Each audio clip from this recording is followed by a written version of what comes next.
Get milk. Okay. Look who's not here. Brandon!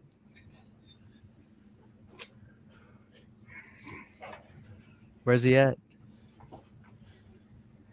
Maybe I should take him out before he gets here.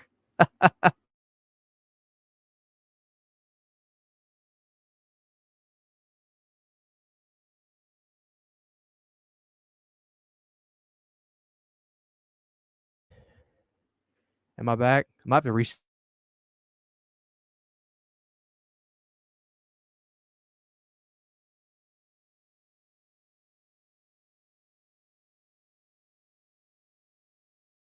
There you are. Yay! I'm back. Brandon, my internet's working, but I got to reset my computer. So Okay. talk to the people for just a minute. We had a $5 super chat. Let me do this. $5 super chat. Thank you, Saturn Video. Let me give you a little something.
Dude, I love it. Saturn Video's comment, the Butterman was consumed by the Tang portal. That's amazing. I'm going to make that into like an album cover concept art with Midjourney AI. That's fantastic. Yeah, sorry about that, guys. I totally lost track of time. Usually there's like a 7 to 8 minute like intro, and for some reason I just like was moving at the speed of snail, so I totally lost it. What is going on, everybody? Happy Tuesday night. Let's see who's in the chat. I don't know if Christian already said hi to everybody. Cool movie ratings. What's going on? Saturn Video. How are you, sir? Nuclear Fusion. Excellent. Who else? I'm in the chat. Dude who loves movies in the chat. What's up, Cody? Dylan's in the chat. Witch Hunter. Don Morton. JG. Sam Thomason. Nightmare Films. What is going on? JG Michael. Adrian James. Lou Mail. I apologize if I'm saying any of your guys' names wrong. I am notorious for pronouncing last names wrong.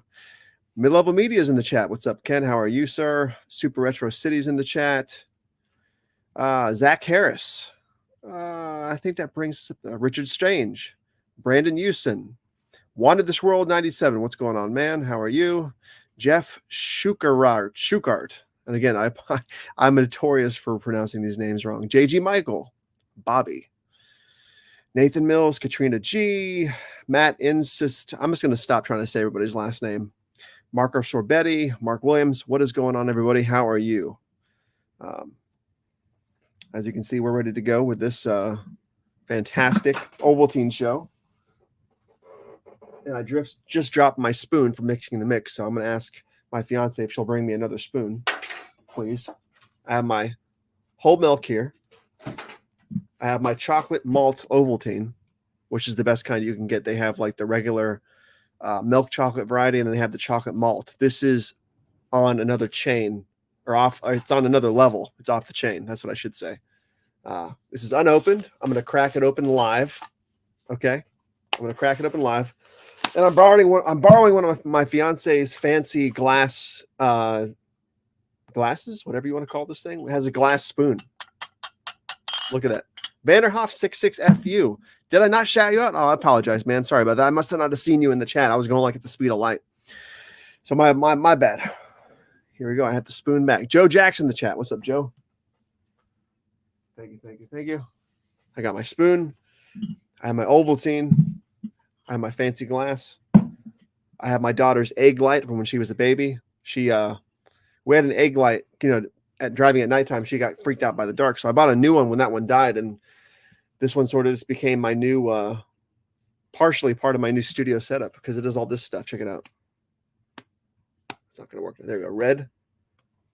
Probably can't see that very well. Let me turn the light off real quick. Check this out. Well, it really doesn't show it all in here. Yeah, you can see like my glow. Yeah.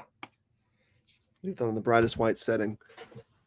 Looks like CHH is hopping back on soon. It ain't no butterflies. What's going on? Planet CHH is in the chat. Get them to like the video.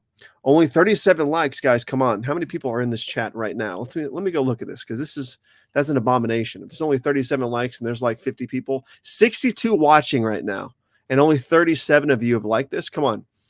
If we get to 50 likes in the next 5 minutes, I will do something. I don't know what I could really do on this stream live without getting it shut down forever, but let's get to 50 likes and we'll see what happens. When we get to 50 likes, Christian will have to do something. So there's your incentive. I don't know what that would be, but that's the incentive. Hit that like button. As Cody, the dude who loves movies, says, roundhouse kick that like button. As I like to say, lick the like button if you have to. Whatever works, do it. Saturn Video says, y'all are despicable. They really are. Vanderhoff says, I'm shy. One of this world says, Ovaltine challenge. I big heaping spoon. Okay, that's why I have the glass. So when I do this, you guys can see the science here. Because I'm pretty sure old boy Christian is using a mug, which is fine, but it's not see-through. You're not going to see the science happening. And what I like to do is, and I'll re-explain this once Christian gets on, is I like to pour the Ovaltine powder in first, usually like up to here, right? A quarter of like whatever glass you're using, a quarter of the way full, and then pour the milk in slowly on top of that and stir slowly as you're pouring it in. That's the best way to do it. Same thing with like hot chocolate. Pour get the milk hot, put a bunch of the powder at the bottom of the glass, and then stir the milk in slowly and stir it.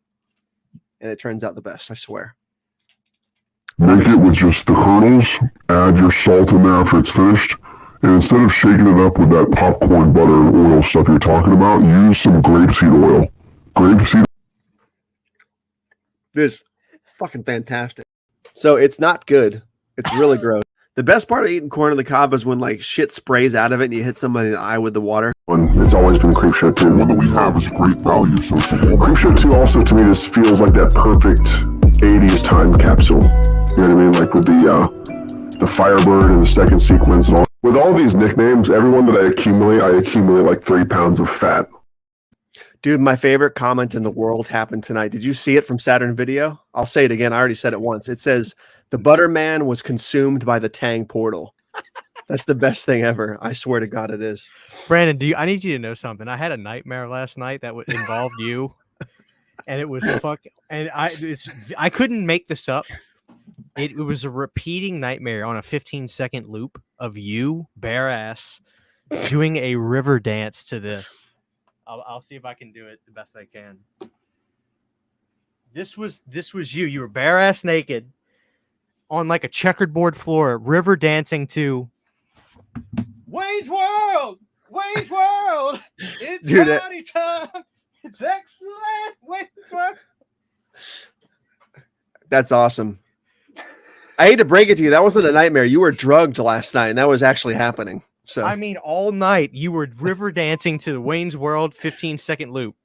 I'm gonna make that's gonna be my next animated video on a 15-hour loop.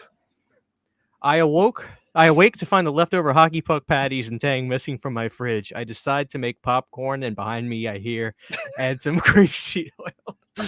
Now that's a nightmare. Oh man, I want to welcome everybody to tonight's George Romero Memorial and Ovaltine Spectacular. Brandon, if we gotten 50 likes, dude, I'm ready to drink some Ovaltine. We don't have to play games tonight. Let me see. Drink Ovaltine and talk George Romero. We're at 49 likes right now. 49. Come on, guys. 50. I'm not even making it 65 like usual. I'm saying 50. Oh, now we're at 48. Now we're at 49 again. Okay, so somebody unliked the video. Somebody's trolling. There, now we're at 50. There it is. 50. All right, there we go. 50 strong. Let me thank you very much, Big K Movies and Games. Let me give you a little clip. With all these nicknames, everyone that I accumulate like 3 pounds of fat. Exactly. All right, guys. It is Ovaltine time. Now, I obeyed Brandon's wishes, and I got the Ovaltine chocolate malt right here. I got my spoon for stirring. Brandon, how much Ovaltine should I put in? My rule of thumb is usually about a quarter of whatever size glass you're using. But I mean, you could do more, you could do less. I like a lot in mine, dude. So All right, dude. Let's pour up some Ovaltine. This is for George Romero tonight, people. Smell it through the phone. All right, let's pour it up. 1, 2, 3. Do one more. 4. All right, Brandon. Now, why is Ovaltine not a name brand like it was, like it used to be? Don't you feel like Ovaltine is kind of taking a backseat? Oh, the pour. So I do a little bit at a time, and then I stir it. I do the powder first because I feel like it mixes better that way. Sort of like when you do hot chocolate. Pour the milk into it and stir. Dave and just then had add a more funny milk. comment. Add more milk. Brandon, now what possessed you to come up with the George Romero Ovaltine show? Oh, that was me who came up with that now. Dude, I must have mine's like milk chocolate. I gotta make it dark. Look at that. There's something about discussing George Romero that is just better with Ovaltine malt. I don't know what it is, but we can't be the only people who think that, right? A little more now. All right, Brian. And that's milkshake right there. Who's got Ovaltine with us tonight? Brandon, now, when's the last time you've had Ovaltine? Was this a box of Ovaltine that you already had, or did you get some for the show? I got some for the show. It's been a while since we had Ovaltine. I usually like to keep it in the house, but it's probably been over a year or two since I've had Ovaltine, right? It's been a while. Now, Brandon, people can call us fat asses tonight, but do they know that there's a good source of 12 vitamins and minerals That's in true. Ovaltine? Yeah. It's also a good source of biotin, whatever the hell that is. What is biotin? Oh yeah, everybody needs that. Wait, look at this. This is a joke. 2 tablespoons of Ovaltine plus is what you put with 1 cup of milk. Yeah, right. The hell's gonna fall in Dude, that shit? I need more. I gotta just drown it in Ovaltine. Yeah, I usually use a quarter. I probably put almost a half of a glass of powder in my cup just now. Oh, Brandon, we gotta get the thumbnail. We gotta get the screenshot. Hold up your Ovaltine. All right, ready? All right, somebody get the shot.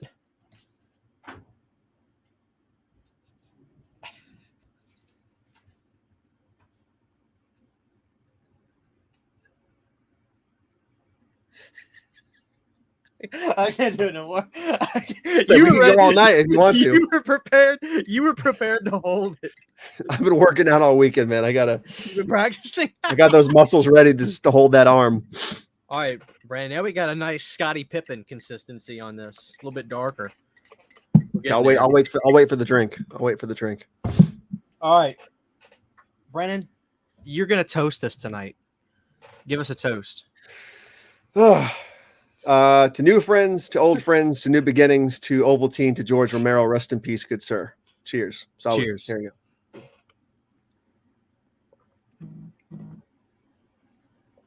Oh, that's good. It's so good. 10 times better than the regular chocolate. I was just about to ask that. Do you find that Ovaltine is better than getting Elmer's, or not Elmer's, that's glue, but do you find Ovaltine? I do drink glue, but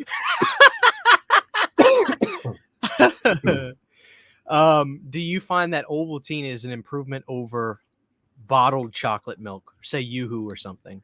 Or does it taste nostalgic and that's more powerful than I think Ovaltine is better than most chocolate milk on the shelves. Do you remember Gustafson milk? No.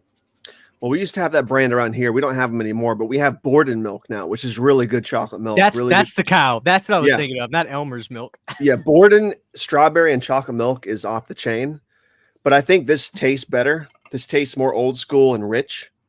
And Yoo-Hoo is kind of another argument because I don't really consider Yoo-Hoo chocolate milk. It's like a chocolate water, chocolate drink.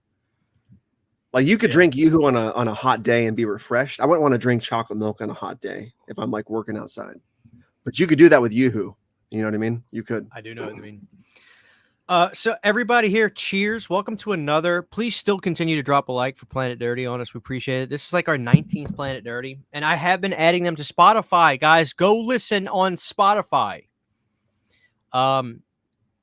So much for notifications on. Made it anyway. I'm glad, JK. Make sure you got the bell dong. That way, every time I do post something, it should notify you. Brandon, this is the George Romero Memorial Ovaltine meet and greet show. Yes. So, I mean, how do we start this show with? How do we start a George Romero memorial? I mean, the guy's done some great things. And he's my favorite director. Right. I think he's one of the most influential of all time. I'm partial to Italians. Let's start with this. Which George do you prefer? The jolly old Saint Nick? Oh, excuse me. That's not a good way to put it. The heavier, jolly George Romero, or the old George with the long hair, ponytail, and big glasses? Because I think they both have qualities that are very likable. Agreed. I think I prefer the 80s George, the big lumberjack bear hug George with the vest and stuff. I prefer specifically 1985 Day of the Dead George, but I also have a soft spot for the old skinny lumbering thick black glasses George from right before he passed. I like both. What's up, Brian Trash? Ovaltine got banned for having illegal additives. As Brendan's taking a big gulp. That explains why we love it. That explains a lot. I mean, when you think of George Romero, and I want the chat to kind of just throw out a movie, throw it out, whatever that movie is. When you hear the word George Romero, I think you probably think of a movie. I'm asking Brandon, I'm asking the chat. What movie do you think of? What's the movie that comes to mind when you say George Romero? I mean, my answer is very easy, but I'm interested to see. It's Night of the Living Dead. Yeah, that's probably 95% of people's. Mine's Day of the Dead, obviously, because I love that movie so much. But Night of the Living Dead is the most iconic, obviously, out of his whole filmography. So that makes sense that would be the thing that people think of. But I know a lot of people who think of Creepshow and stuff like that. You know what I mean? Let's see what the people are coming in. Nuclear says Creepshow. Dylan says Dawn of the Dead is his number one. Absolutely. Richard says Dawn. Tell It Animated, which if you guys don't know who this is, this is like a professional, gigantic channel, like million sub channel. Tell It Animated. I don't know why they're watching this, but they are. Oh, I love that channel. Yeah. Tell It Animated, yeah. Tell It Animated. My daughter loves your Freddy Krueger video specifically, just so you know. Shout out to you, man. That's awesome. And hey, Tell It Animated. Check out my buddy Brandon's channel. It's called Tabata Vision. He's got a great channel. But Tell It Animated is a legend. Great channel. That's amazing. JG said Dark Half. That's a great film. It's one of the last classic George Romero films. Izzy comes in with Creepshow. Jay the Stinger, what's up, buddy? He comes in with Bruiser. That was from like 2000 or something. It was one of his weird, early 2000s ones. Wasn't Bruiser 99? Let me look 99, 2000, yeah. Yeah. Cool Movie Rating says Dawn of the Dead. Hate X says Day of the Dead. Lou Mail says Dawn of the Dead. CR says Dawn of the Dead. Mark Williams says, I went to college in Pittsburgh and went to most of the Night of the Living Dead spots. This was back in 2010. Nice. Very, very nice. Brian Trash, Night of the Living Dead. Super Retro City, Night. And Creepshow. But you said Night first, so that kind of that makes me think that Night would be your number one. Witch Hunter says Night and Dawn. Dave says Night. Bruiser, because nobody talks about Bruiser. Dawn of the Dead says Michael Myers. Even Michael Myers thinks of Creepshow was his best film. This is what Big K. Let's jump off on something, Brandon. Big K says Creepshow is his best film.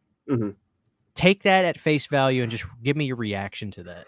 I think it's a respectable choice. Creepshow is a masterpiece, undeniably. It's very well made. It's very well directed. It's very well acted. Well, I mean, the acting is questionable here and there, but I mean, for the most part, it's well acted. It's a very competently made horror film. It's got Stephen King behind it, obviously.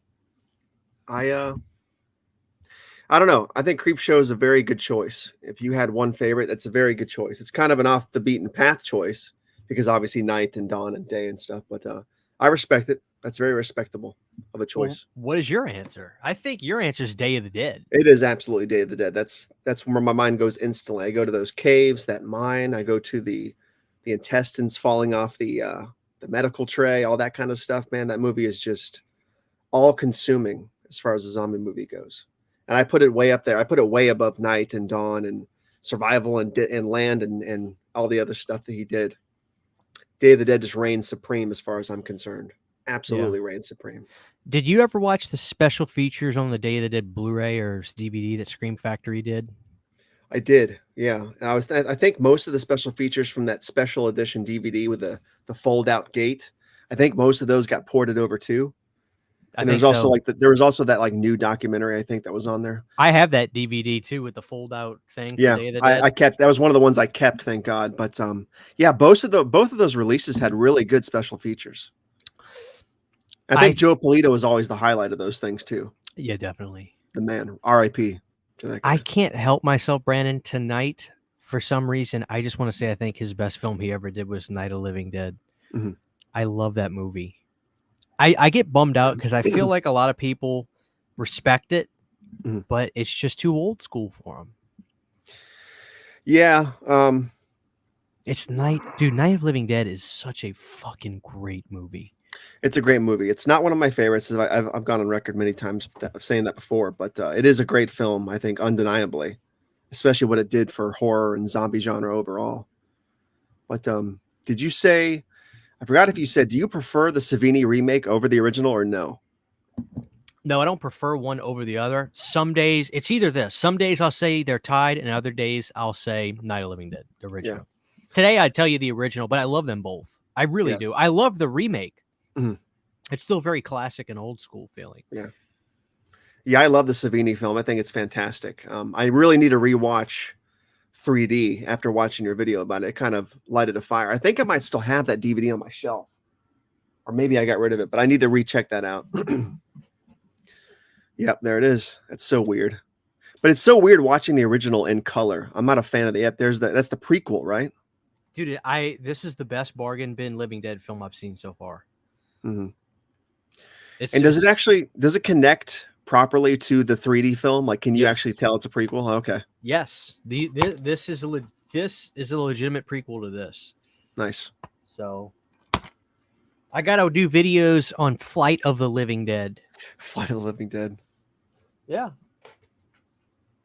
I gotta do a video on that. Let me see if I can find something. I wanted to bring up this movie. Get your thoughts on it. Let me see if I have it handy. I might have it handy.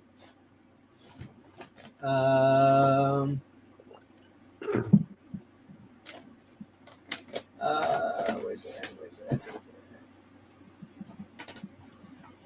Anyway, I'll tell you about it.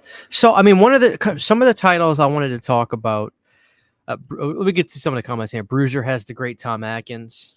Martin. That you never hear people say that one. Yeah. Here's the second site release that just came out from Martin. That's so killer. He played a preacher in the movie, and I believe there's an art card with George. Here he is. Wow, that's weird. I don't remember that at all. That's it. He didn't have a beard. Yeah. So, and this is George's favorite movie. Believe it or not. Yeah. But what's interesting is the perception. I think the perception of Survival of the Living Dead and Diary of the Dead will ease up as time goes on. Mm-hmm. But I'm interested to know your thoughts on those two specifically, because I feel like Land has leveled out a little bit. I think people don't expect much from it, but they also can go back and watch it and say there's some entertainment value there. But the films like Survival and Diary of the Dead, which of the two do you prefer? And would you call yourself a fan of either one of those two? I prefer Diary over Survival, hands down. I actually really, really like Diary. I think it's a fantastic film, and I've liked it since it first came out on home video. I think it's I think it's a really good zombie flick. It feels low budget. It feels like it was made with a lot of love and care. And there was something very because that movie came out on video when I was still in college, and there was my friends and I watched it. We watched that movie a lot back then. Diary of the Dead. It has a really good unsettling atmosphere. It kind of feels very. It feels almost like you're there. I know a lot of people hate that movie and still hate it, but I think it's a very well made zombie flick. Survival, not so much. I saw it once or twice when that first came out. I haven't watched it since, but I did not like it at the time. I would have to reassess to really talk about it. And Land, I've seen that probably 10 times, I guess, total. I bought that most recent Scream Factory release a couple of years ago. It's still unopened. I haven't watched it. I might have watched the special features. Maybe I might have opened it to watch those, but I have not watched the movie because I was so lukewarm at best on it, and it hasn't really gotten better for me over time. The story goes that he lost the gig for Resident Evil because the producers were not a fan of his script. And I think it's fair to say that maybe George did not understand the marketplace of cinema at that time. Mhm. And it's clear that Resident Evil went on to become very successful, and they made the right moves. Actually, Brandon, check this out. Here is the Resident Evil 4K box set. Wow. And I have Raccoon City. I've seen all of them except Raccoon City. And I actually think that these movies improve as they go along. I like Resident Evil 2. 2's good. Yeah. I didn't like 3 at all. Fair enough. But I think when you look at Land, you can feel the issues with it in terms of just it's sluggish a little bit. Mhm. It's not as... It just feels like another zombie film. It does. Instead of feeling like a Romero zombie film that needs to feel epic, Yeah, and exactly. but I think I think Survival is, again, I'm like you, I need to revisit it. Mhm. And I'm wondering if it's kind of interesting, right? Because as I've watched these Living Dead films, as I call them, the bargain bin Living Dead films, I wonder if that's going to skew my opinion on Survival, because it may be better than some of the ones I've witnessed in the past. But I actually like Diary. Yeah. And I felt like I couldn't admit that for a while on the internet. Right. Yeah, I feel like people they tore that movie to shreds, and I'm not really sure why. Like, it just got so much hate out of the gate. I think maybe because it was like the first straight to video Romero zombie film, and the fact that it was sort of a Patient Zero style film because it was like at the beginning of the epidemic or whatever it's called. So I don't know. That movie, I think, is starting to grow a good little cult following. Brian Tresh says, when I asked Romero what his favorite movies were he said Martin and Day of the Dead. Nice. I know he said that on the special. By the way, we have 102 people in here. Welcome, guys. It's the George Romero Memorial Ovaltine meet and greet. I'm drinking our Ovaltine. Brandon, I'm down to my last little sip on here. I might be getting another glass. Same. But somebody made a comment earlier about monkey shines. We didn't see that one time in the chat except for that one remark, huh? And I'm a big fan, Brad. As you can tell on the thumbnail for the show, I put the poster monkey on the background. Monkey Shines is one of those movies that if you never saw the movie, the poster art will definitely throw you off a little bit. Mm-hmm. I actually think it's a brilliant poster art. It is. I love it. It's simple, but it works really well. Thank you, Dead Recliner. Smash that like button. Smash it. Smash it up your ass. I like Monkey Shines. I think it's like funny. Yeah. But I think it's classic George. Mm-hmm. I need to reassess that movie too. I have not seen that since I was a little kid. And when I rented the VHS as a little kid, I remember thinking it was about like an animatronic monkey. I didn't realize it was like about an actual monkey killing people. Yeah, right. Yeah. But I don't remember a thing about the movie, man, hardly at all. It's funny. So it's a guy in a wheelchair who basically, I haven't seen it in a while either, but I think the guy was either like some kind of athlete or something, but he gets a bad injury and he's confined to a wheelchair. And he gets a monkey to be his personal helper. What could go wrong? Right? Right. And exactly. so the monkey's evil as hell. You know, but like Jay actually says, Jay says I always expected to see the monkey doll in the movie. I know. I wanted to show you this release I got real quick for the movie. Hold on. Excellent.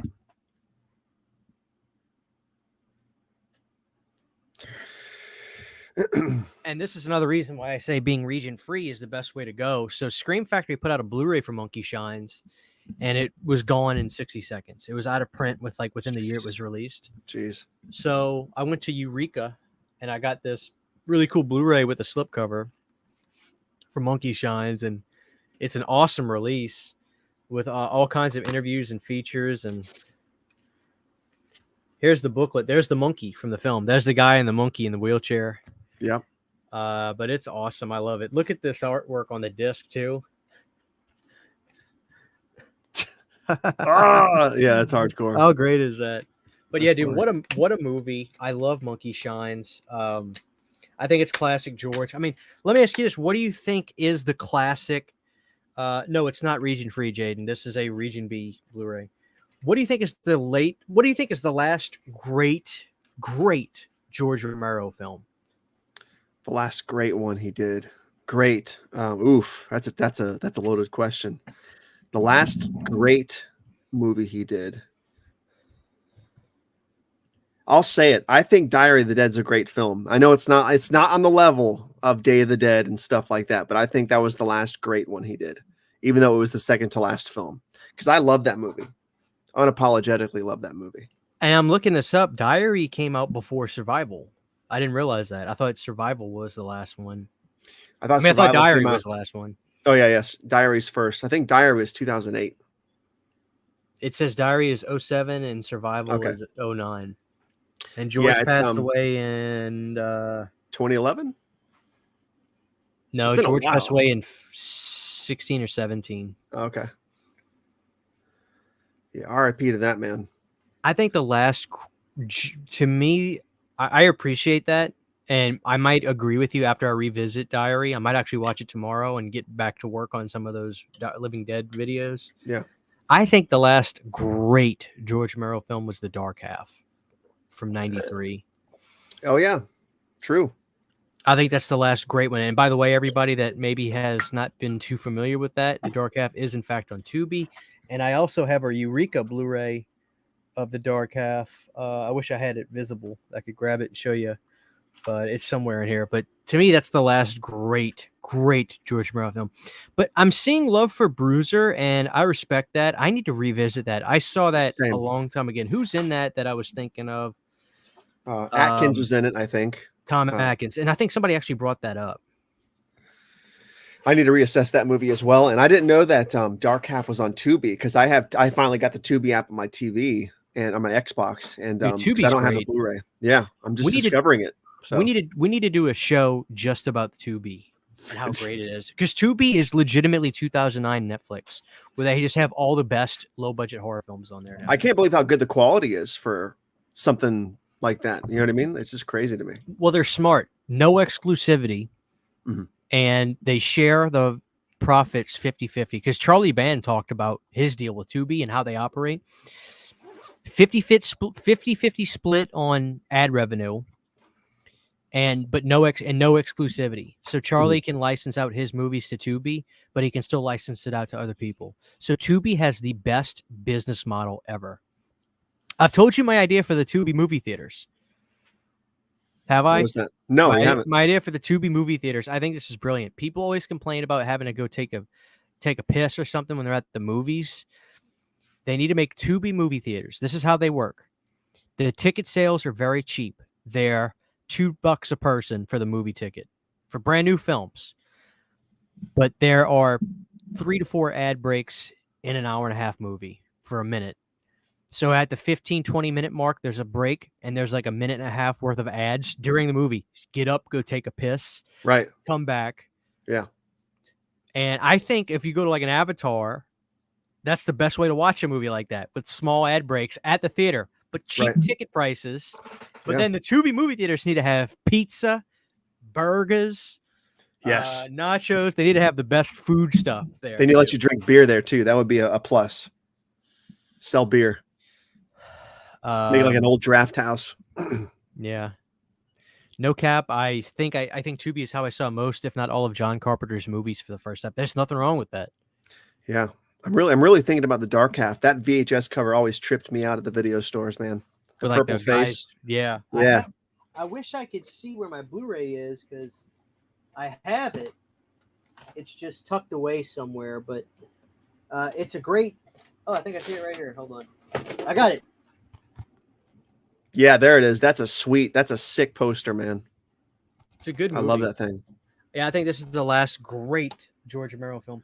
Who's the main actor in that film? Damn it, I just had it. I forget the guy's name. Let me see. It's the guy from Buried Alive, right? Is that dude or no? Author Thad Beaumont. Who's the actor's name? Timothy Hutton. Refill. Timothy Hutton. Let me look him up real quick. Michael Rooker, the Portrait of Serial Killer guy, is in it. Timothy Hutton. It is that guy I was thinking of. The dude who played. He's been in so much stuff, but he most recently played the older version of the dad from Haunting of Hill House. That's that actor. I love that guy. Yeah. So I think that's the last great one. This was early in his career, but Amusement Park is fantastic. I'm so glad Shudder saved it. I hope someone saves his other films like Jacondra Joe, because there's nowhere to see this right now. I need to go pick up the Shudder Blu-ray. It's like $10-12 for Amusement Park, which was that lost George Romero film. That's where the clown is like shooting up the theme park, right? Like he's a sniper. He's like a sniper or something, or no? I'm assuming. I haven't seen it, but I think I've seen that before. Shudder got something happened. Like they found the elements to this film, restored it, put it on Shudder, and then they put out a Blu-ray for it. Nice. Any thoughts on Night Riders? I've only seen that one once, Brandon. Honestly, I need to revisit Night Riders. Are you familiar with Night Riders? I know I've seen it, but I mean, again, it's something I couldn't tell you a thing about it, so I too need to reassess it. I feel like everything we're saying tonight is we just need to reassess it, but there's so much stuff he has that I'm like, holy crap, I just need to rewatch it. I remember Savini was in it. I know that. Man, I might have saw it right on the early days of Netflix. Right. You know, some of the films that it's 81. Some of the films that he's done that I'm not massive on is like Season of the Witch. It was 73. Right. The Crazies, his Crazies film is pretty good. It's blasphemous, but I think the remake was better. I agree. It's more, you know. Yeah. Yeah. But George is the man, and yes, we have had our Ovaltine. We have had our refill right now. You know, we were talking about Survival of the Dead, and I maybe it was that Day of the Dead Scream Factory Blu-ray, but there was some kind of more recent George Romero thing where he mentions Survival of the Day in passing, and he says something like, it took people a while to come around to Day of the Dead, and people still haven't come around to Survival yet. I'm still waiting on that one. So I'm wondering, what piece of media was that on where he says that? He says it in passing. Like he acknowledges that Survival is kind of a hated film. Dude, I don't know. It might be in the special features of the Day of the Dead Blu-ray. Yeah, it might be. Dirty's thinking of the movie Funland from 87. You're not thinking about amusement. Okay, right. Looks like the Empire of Scream box set is sold out. Damn it. They might repress it again. CHH, are you getting the Psycho collection on 4K from our video? Yes. Yes, I am. Richard loves Survival of the Dead. Damn. Well, Richard, you're one of the few I've talked to that I've seen talk about that movie in a good light. Brandon, do you mind holding it down while I go refill my milk? I do not mind. I'm going to get more Ovaltine, guys. Do it. Got my second glass right here, everybody. I'm going to mix it up now. So Akeem's talking about the Psycho collection. I was reinvigorated about my interest in the Psycho series yesterday. On the way to work, I watched the Joe Blow Horror most recent video essay on this whole Psycho series, where he's talking about 1, 2, 3, 4 and the TV show and stuff like that. And I really need to revisit that series because I don't remember much about 2, 3, 4. I just remember loving part 2 as a kid, way more than the first one. So I really need to revisit that film. And the toilet ghoulies in the house. Look at him. And he's gone. Just bring the pug in there, man. Put him on live. Put him on blast. Let him look shocked and horrified the whole time. Oh, he's leaning again. There he goes. Tell It Animated says Psycho 2 is the best one. I feel like everybody says that. It's probably the truth. I remember that being very, very good as a kid. I loved that movie. That was not my, I didn't rent it all the time, but I rented it several times from Videoland. I just can't remember specifically a lot about that film. That Joe Blow video essay sort of brought back a lot of memories about that stuff. Let's see. Ben Gribbs says, I read the wiki on the Brendan Fraser version of The Mummy, and one attempt before Summers got it was the George Romero version that treated the mummy like zombies. That would be cool. Richard Stain says, survival as a narrative can occur simultaneously alongside Dawn of the Dead, the same way as, yeah, well, exactly. Just like Diary can occur simultaneously along Night. Sort of the same thing. Right you are. Two's about to tip over yet. Yeah, there's a lot of love for Psycho 2. JG Michael says Psycho 3 is great for the insanity factor and the opening with the suicidal nun. Yeah, I've heard that like Psycho 2 as a kid, I rented it quite a bit, but I've always heard that Psycho 3 is the weirdest movie of the series. Is that true? It's the 80s slasher film, literally and figuratively, of the series. It's sleazy. The kills are setups. It's literally the 80s slasher film of the series. Where do you stand on the fourth film? Love it. I really love it. I really do love it. I love it way more than 3. That's the one where they have like the prequel flashbacks and stuff, right?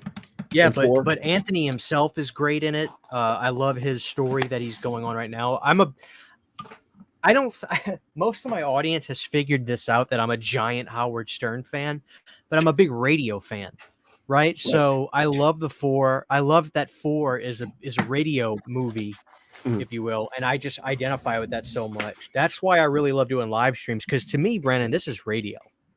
Yeah, for sure. It really is. So I think 4 is criminally, I hate the word underrated, but that's the only word I can think of, because I love 4. Olivia Hussey's great in it. I think the E.T. kid is stellar in it. I just think Psycho 4 is the real deal. I mean, I really do. It's the real deal to me. And Mick Garris directed it, and I love Mick Garris. Yeah, he's the man. He makes charming films, like films that you really just can't help but like. Somebody just asked if The Burning is worth owning on 4K. You'll know tomorrow on my channel, buddy. Oh, that's out now. That's a sweet looking cover. Go to Best Buy, Brandon. Go get it. What does the actual box look like? It is the same artwork on the actual box, like besides the slipcover, or is it just the old school stuff? Oh, it is the one. That's sweet. I can see if it flips. No, there's no reversible artwork. Let me know how good that picture quality is, because I really don't want to upgrade if I don't have to, because I'm so happy with the original SF version of that film. Yeah, but come on, dude. It's The Burning on 4K. God, that movie's so damn good. Damn good. But yeah, I mean, I'm on my second round of. Listen, guys, I'm gonna give you a little ASMR. Look at that. Brandon, why don't you tell everybody what the next show is, what it is, and when it is? So the next Planet Dirty show will be this Friday at 10:35 Eastern, 9:35 Central. It's going to be called the Cosmic Brownie and Cosmic Horror Show. I believe it's going to be me, Christian, and possibly up to 2 guests. I don't know if you want to say who that is, Christian, or not. That's up to you. Go ahead. We're going to have Garrett himself, Mr. Born to be Rad, on the show. That'll be a lot of fun. And we're going to have the dude, Cody, from Dude Who Loves Movies, on the show as well. So that should be a good time. We're going to talk about, we're going to eat some cosmic brownies. We're going to get fat. We're going to have diabetes. We're going to have some strokes. Time out. It's pronounced diabetes. Oh, diabetes. There we go. Diabetes. But yeah, we're going to talk about some cosmic horror. At least we're going to try to. We're probably going to go off track almost immediately, and that's fine. But there's something cosmically horrifying about cosmic horror that I want to touch on.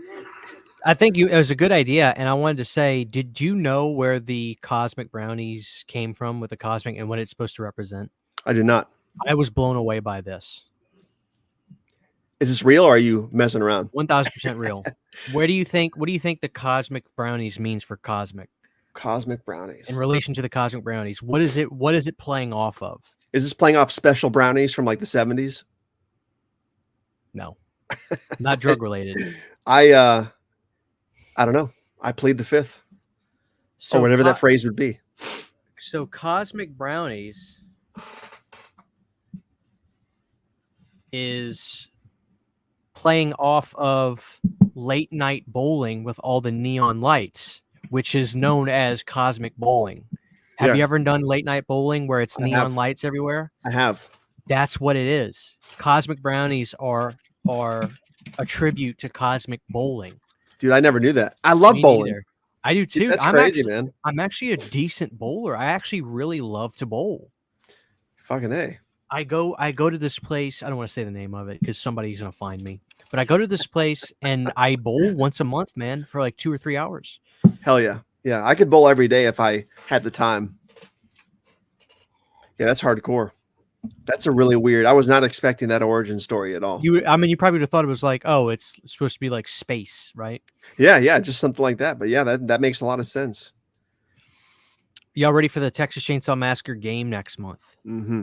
Not only am I ready, but like we're going all out. Brandon's doing Texas Chainsaw What Do You Smell Like videos, right? Oh yes, I got to make that video for sure. That'll be my Leatherface Day video, I think. Leatherface Day video. I'm gonna be doing. I'm gonna be getting the game. Mm-hmm. I'm gonna be doing You Need a Wax Melts for Texas Chainsaw Massacre. Awesome. It's just gonna be Texas Chainsaw Mania this year. I'm so excited. If that wax melt doesn't smell like burning flesh, I'm going to be very upset.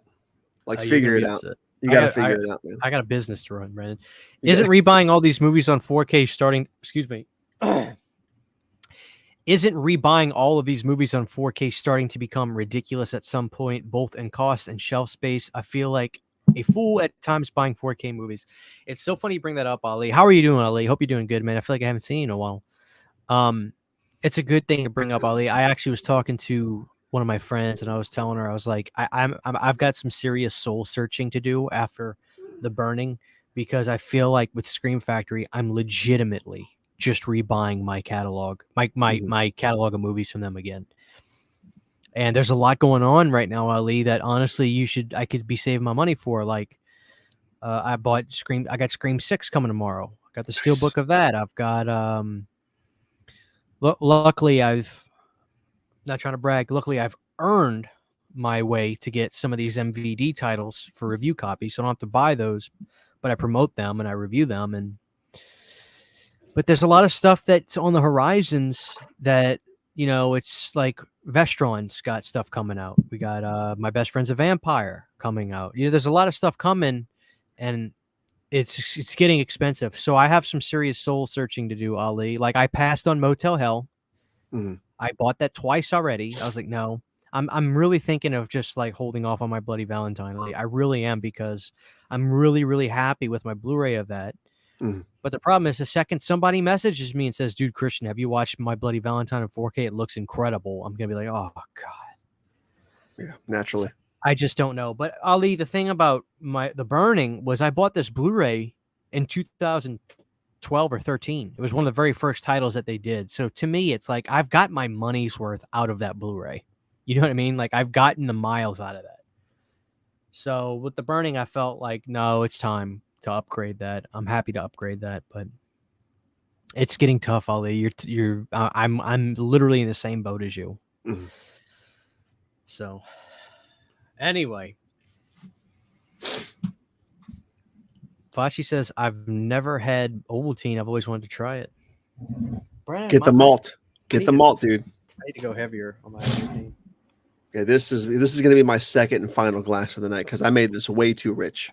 Look how much chocolate's still on the bottom of that thing, too. Look at that. It just won't mix. So, Brandon, how many Cosmic Brownies do you plan on eating Friday? Does one pack count as one or two? Because even though it breaks apart, it's still one wrapper. Hey, dude, So you came up with the idea for the show. All I did was add the Cosmic Brownies in there. The rules are on. You're making the rules. Yeah, Christian has this thing where he wants me to get diabetes on camera, I guess. So he keeps adding these weird foods to these shows we're doing. I'll probably have 2 wrapped packs. So I guess that's 4 brownies for my fat ass. That's probably what I'll do. I'm gonna take 2 wrapped packages. I'm gonna ditch the box. So Are you gonna be dipping in milk or? No, those are too thick to dip in milk. I'll probably like dip in like melted cheese or something like that. Something weird. Tang? No, that's a bad idea. Let's not do Tang anymore. Planet Dirty Bowling League. Brandon, if we started a bowling league, I want to do a- live stream from the bowling alley, eating chicken wings and French fries and bowling like a 70. I'm down for it. Yes, JG, we're doing a TCM2 wax melt. Jaden says, I just got the Brotherhood of the Wolf and Dead Silence on 4K today because they were on sale along with my Criterion stuff. Very, very nice. We need that Mountain Dew episode. Why don't you tell people what he's referencing? Because he reached out to you. He didn't reach out to me, Brandon. So tell me what he told you. He said, actually, let me look it up real quick. He wants Saturn Video has politely requested that Planet Dirty does a episode. Word for word. Let me find your conversation, Saturn. I'm going to blow you up, put you on the spot right now. Let's see. As many Mountain Dew flavors as you and Christian can, and taste test all of them. Excuse me. Consume thousands of calories. That's an instruction right there. Have an image of Reptile from the first Mortal Kombat movie in the thumbnail, and blast Control by Tracy Lords while you're chugging that sweet dew. I like all of that except the music part because we'll get copyright flagged. But everything else sounds good to me. You know, I can moderate. I'll have like shot glasses full of different types of Mountain Dew. Brandon, if that's probably why I had a dream, a nightmare about you river dancing naked to Wayne's World. It's party time. It's excellent. Because that's probably what you would do if you drank every flavor of Mountain Dew. Oh yeah, it's like 10 lines of Coke. It's just you got to dance to it. You got to river dance. Tang and cosmic brownies. Ugh. Yeah. Brandon, did we save Tang from going out of business last I think week? we did. I think we were like Michael Scott and Dwight Schrute when they saved the company, even though they didn't, and they're just screaming we did it outside of the boss's office or the boss's house. I think that was us. We literally saved Tang from. Brandon. Oh shit, Brandon! I just forgot about something. Uh-oh. Oh god damn it! With all these nicknames, everyone that I accumulate like 3 pounds of fat. Oh, there he is, the man with the plan. What's up, Cody? How are you? What's up, guys? How you doing? I dig that poster so much. I'm so jealous of that shit too. Yeah, I decided it's still up for right now. Correct me if I'm wrong, and tell me if you agree with this. Is Beethoven's second better than the first one? Absolutely. Yes. I saw that in theaters. I love the first one. Yeah. But the second one was something you would watch over and over again. Part 2 is fantastic. Part 2 is the one with the lake and stuff, right? Yeah. It was like the lake. Yeah, that movie's so good. And, yeah. Sean Penn's brother's in it. I can't think of his name. Chris Penn. Right. Yeah, that movie's so damn good. It was so weird to me because like later on in the 90s and early 2000s, I kept like going to Walmart and seeing Beethoven's 3rd, 4th, 5th, 6th, and like all these weird. This is not even the same actors. Like, what the hell is going on here? Did you ever see any of those? Yes, I saw the third one with Judge Reinhold because I'm a huge Judge Reinhold fan and I was a huge Beethoven fan. I was at the age to where I was still pretty young and I rented it and I thought it was okay, but I hated like by the end of the because like what they did is like the Newtons go on vacation, so they give Beethoven to like their cousin, which is Judge Reinhold, to watch while they go on vacation for some reason. And for some reason, by the end of the movie, they're like, "Oh, our brother, the Newton said that we can keep Beethoven." And I was like, "That would never happen." That is the most random thing on the planet. I know. I was like, "I'm calling that bullshit, man." What's crazy about that shit is the dad from that movie, and I'll shut up about Beethoven in a second, Christian, I promise. The dad, dude, in the first movie, the dad, I love that guy for one thing, but that guy was like already in his 60s by the time they made the first movie. That shit's insane to me. Yeah, and then like the mom wasn't like she was like 29. Yeah, that's crazy because he just passed away and he was like what 94 or some shit. It was something crazy like that. Yeah, Charles Gordon. Yeah, he was a great guy. Guys, I got my. Yes, is it malt or is it milk chocolate? Milk chocolate. Damn it, Cody. I know. But Christian, I wanted to show you this. I don't know if you've ever heard of this, but Alice Cooper has his own like chocolate milk here in Arizona because he lives here. Dude, why have you not sent me a bottle of that? So he unrefrigerated. Yeah, man, he has unrefrigerated. He has chocolate milk. He has like strawberry milk and like an orange cream milk. Oh my god! Holy crap! Is it good? Damn it. Yeah, it's good. It's really good. I'll pay you for it. Expensive. I need one for my record shelf. Like, yeah. I'll definitely see if they still have it. It's called. Yeah. I'll definitely see if they still have it, and if they don't, I'm so sorry. All right. But yeah, it's a cool little bottle with him on it. Alice God, Cooper. that's so cool. Please buy him some milk and just send him the milk in the box. Like just let it I don't. spoil on the I'm way. not worried. I'm not worried about drinking it. I like the bottle. Yeah, the bottle's cool. Yeah, that's so cool. Yeah, I got this. It was a couple of years ago. I know that the brand is still around, but I don't know if Alice Cooper is still doing his thing. Dude who loves Ovaltine. You got some music playing? A little background. Oh. Brandon, as Murray said in Jaws, the Ovaltine is pouring and the people are having a wonderful time. Cheers to that. Oh, Cody's got his milk. Brandon, do you like or dislike that randomly I'll play a clip and then when it comes out, I'm gone and somebody else is in the show? It always takes me by surprise. I get a little bit frightened at first. It's a little bit of anxiety, but the Beethoven poster soothed me instantly. So it was all good. Cody, what kind of shirt? Oh, first of all, I don't know how Brandon has not complimented your Roadhouse hat yet. Yeah, but the shirt and the hat kick fucking ass, Cody. So just so you know. This is pain don't hurt. Yeah, that's Where'd amazing. you get that? I got it. I can't. There's so many different companies that do drops, but I got the same place that I got the Chucky Wants You promo for Child's Play 3 video or shirt that I wore on the last stream. I can't remember what it's called, like Satin or Satan. I don't know, something. I get so confused by all these t-shirt places. I just see a picture. I'm like, oh, that looks cool, and then I find it and order it. But yeah, they had a Dirty Dancing one I wanted to get, but I was like, man, just throwing money at everything. I'm starting to really get into like the movie logo hat stuff. Mm-hmm. I have a Day of the Dead hat. It's red, and people were like, dude, that's cool. And I was like, you know what? I got to start rocking my hats again. Mm. But then again, people think I was going bald because I was wearing my beanie a lot. So I was like, I got to stop wearing my beanie so people don't think I'm going bald. I know. They're gonna think I'm cool, duder. How was your day, Cody? It's good to have you here with us. It was good. I just got off of work.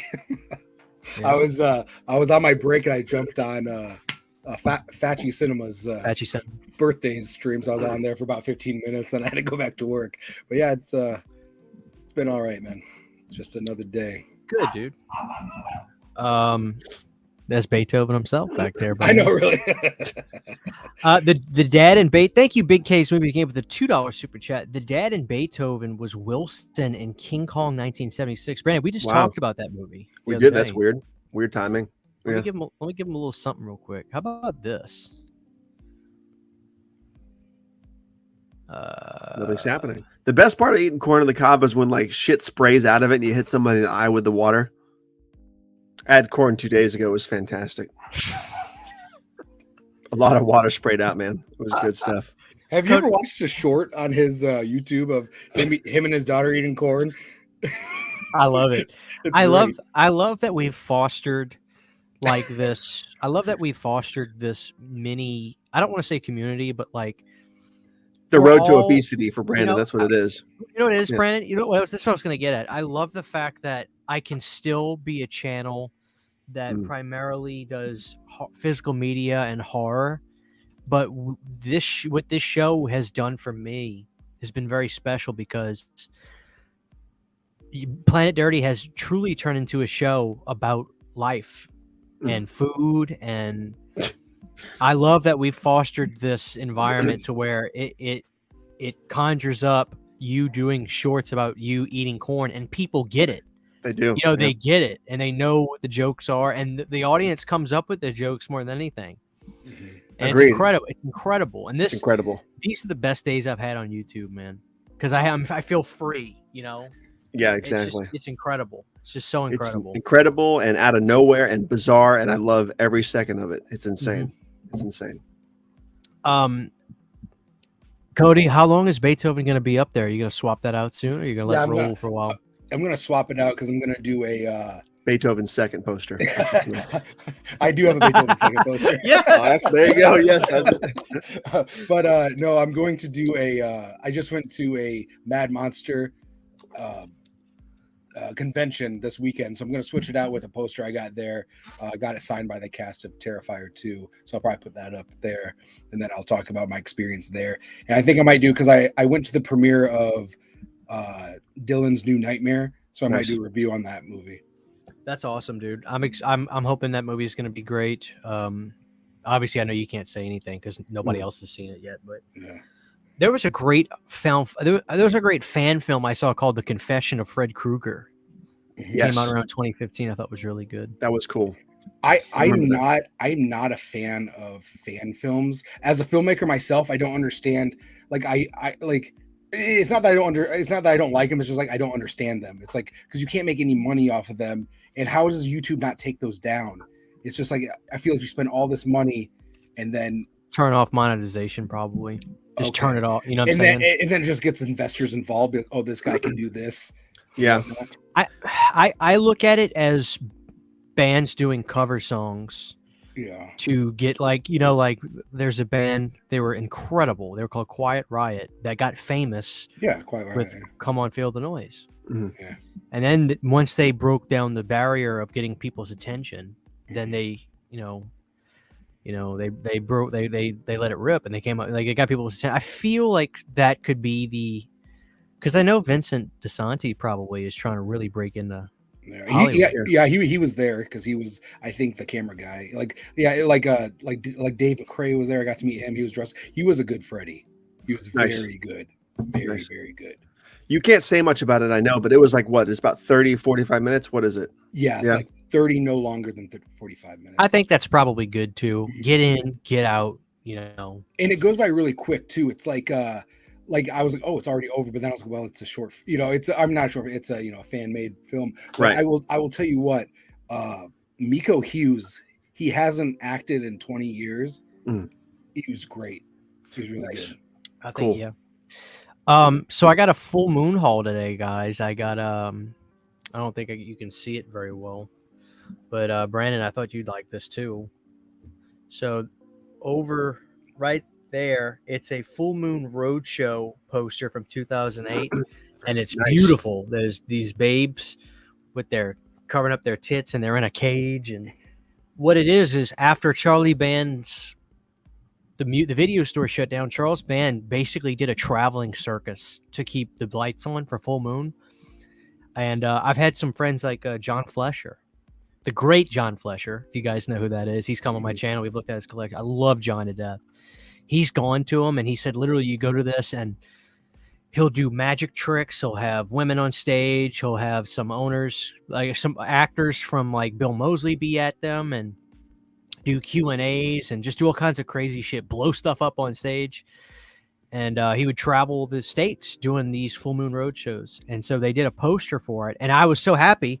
That is an original, it's like a movie theater poster, like a legit one, like that, Yeah, that it's paper.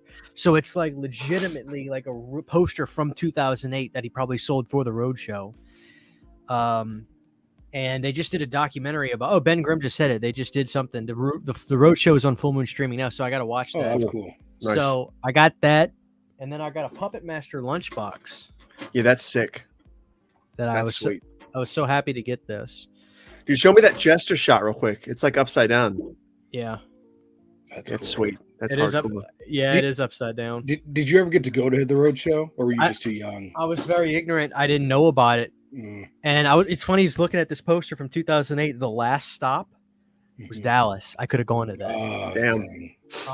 So I got that, and then I got this movie. I've always wanted to see it. It's called Prehysteria. Yeah. That came out before Jurassic Park, I think.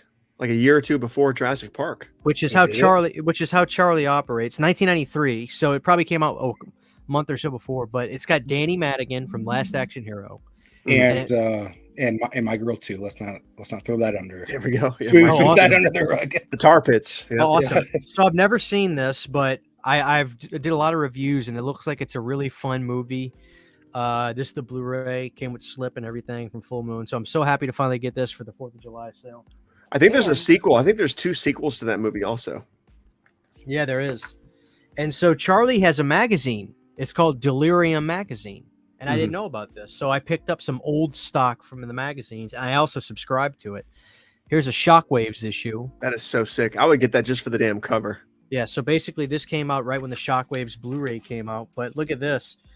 Charlie has a spread all about Castle Freak in here, and Oh, that's cool. he promotes Trophy Heads, the Blu-ray on the back. Chillerama, which I have that movie. That's like an anthology with Adam Green and stuff involved.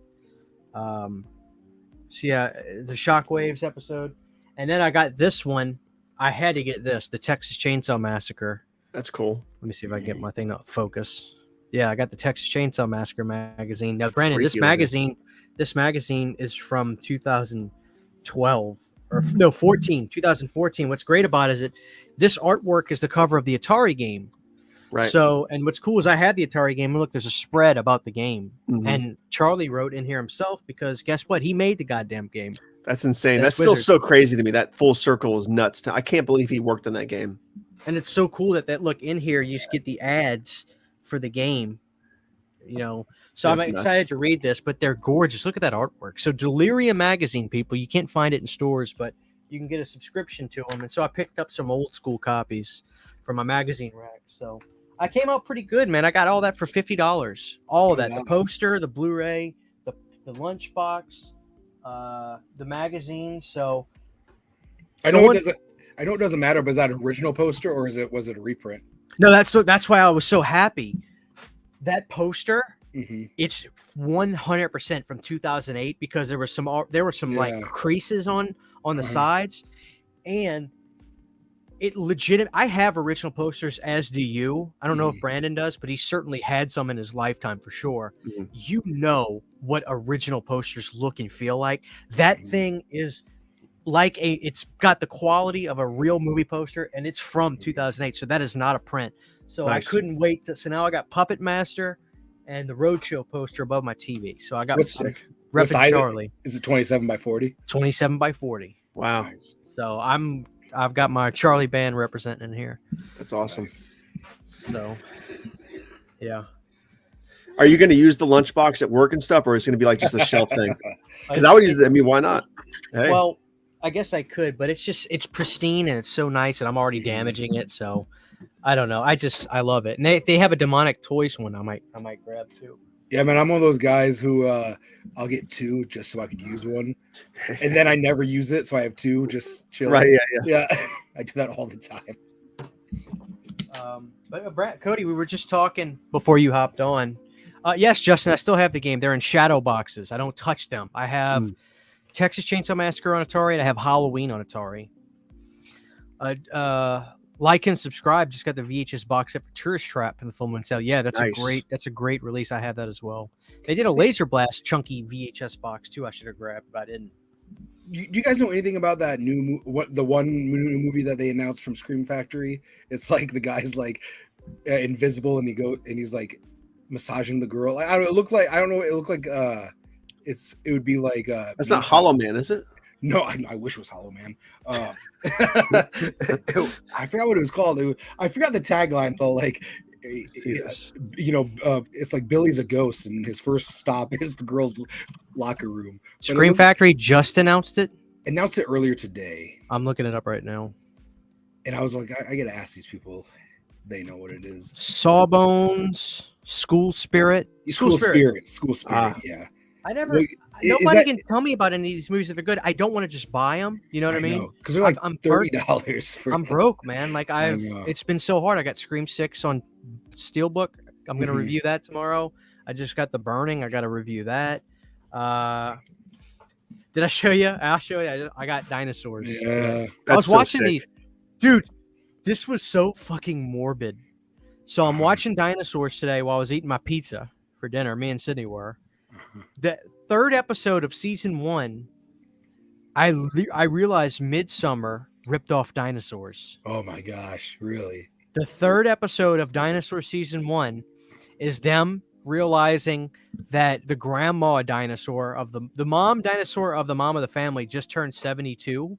And so the whole episode is the dad dinosaur, him obviously, Mhm.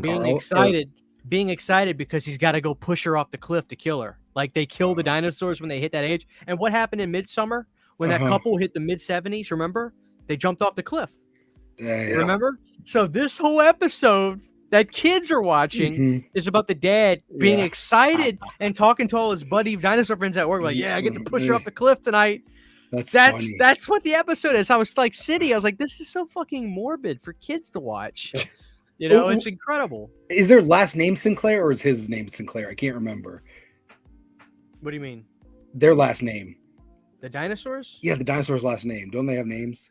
Like Yes, like yes, the Sinclairs. the Sinclairs. Okay, and I think his name is Earl. Maybe his name's Earl, Earl and yeah. Robbie. Yeah, because I was telling you earlier, the episode I remember the most is when Robbie is on steroids. That's He's Brandon. like roid raging at school. Damn.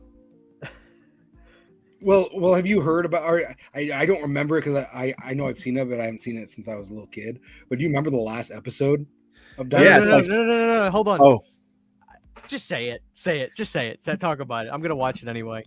So I don't know if I want to say it then because it's morbid. it's really morbid. What, does the atomic bomb come and blow up the dinosaurs? Does the Big Bang happen or whatever? Yeah. And it's but it's one of those things like so it's like the Ice Age or whatever. But anyways, the Yeah. last shot of the episode is like the dad looking out the window and he's all like, "Hopefully we're gonna be okay." And he turns around and like the camera pans out and you know they're not gonna be okay. They all die. It's crazy. Yeah, it was a very weird ending for that show. But I applaud it for doing it, you know, because you won't get that shit now. Jaden says, "Are Rollerball, War Games, or Dragonheart any good? There are some Shout Scream 4Ks I see all the time at Best Buy, and know nothing about. But I know I know they aren't horror. I'll let you guys chime in. I can tell you, out of those three, I love War Games, Mhm. which was Ferris Bueller.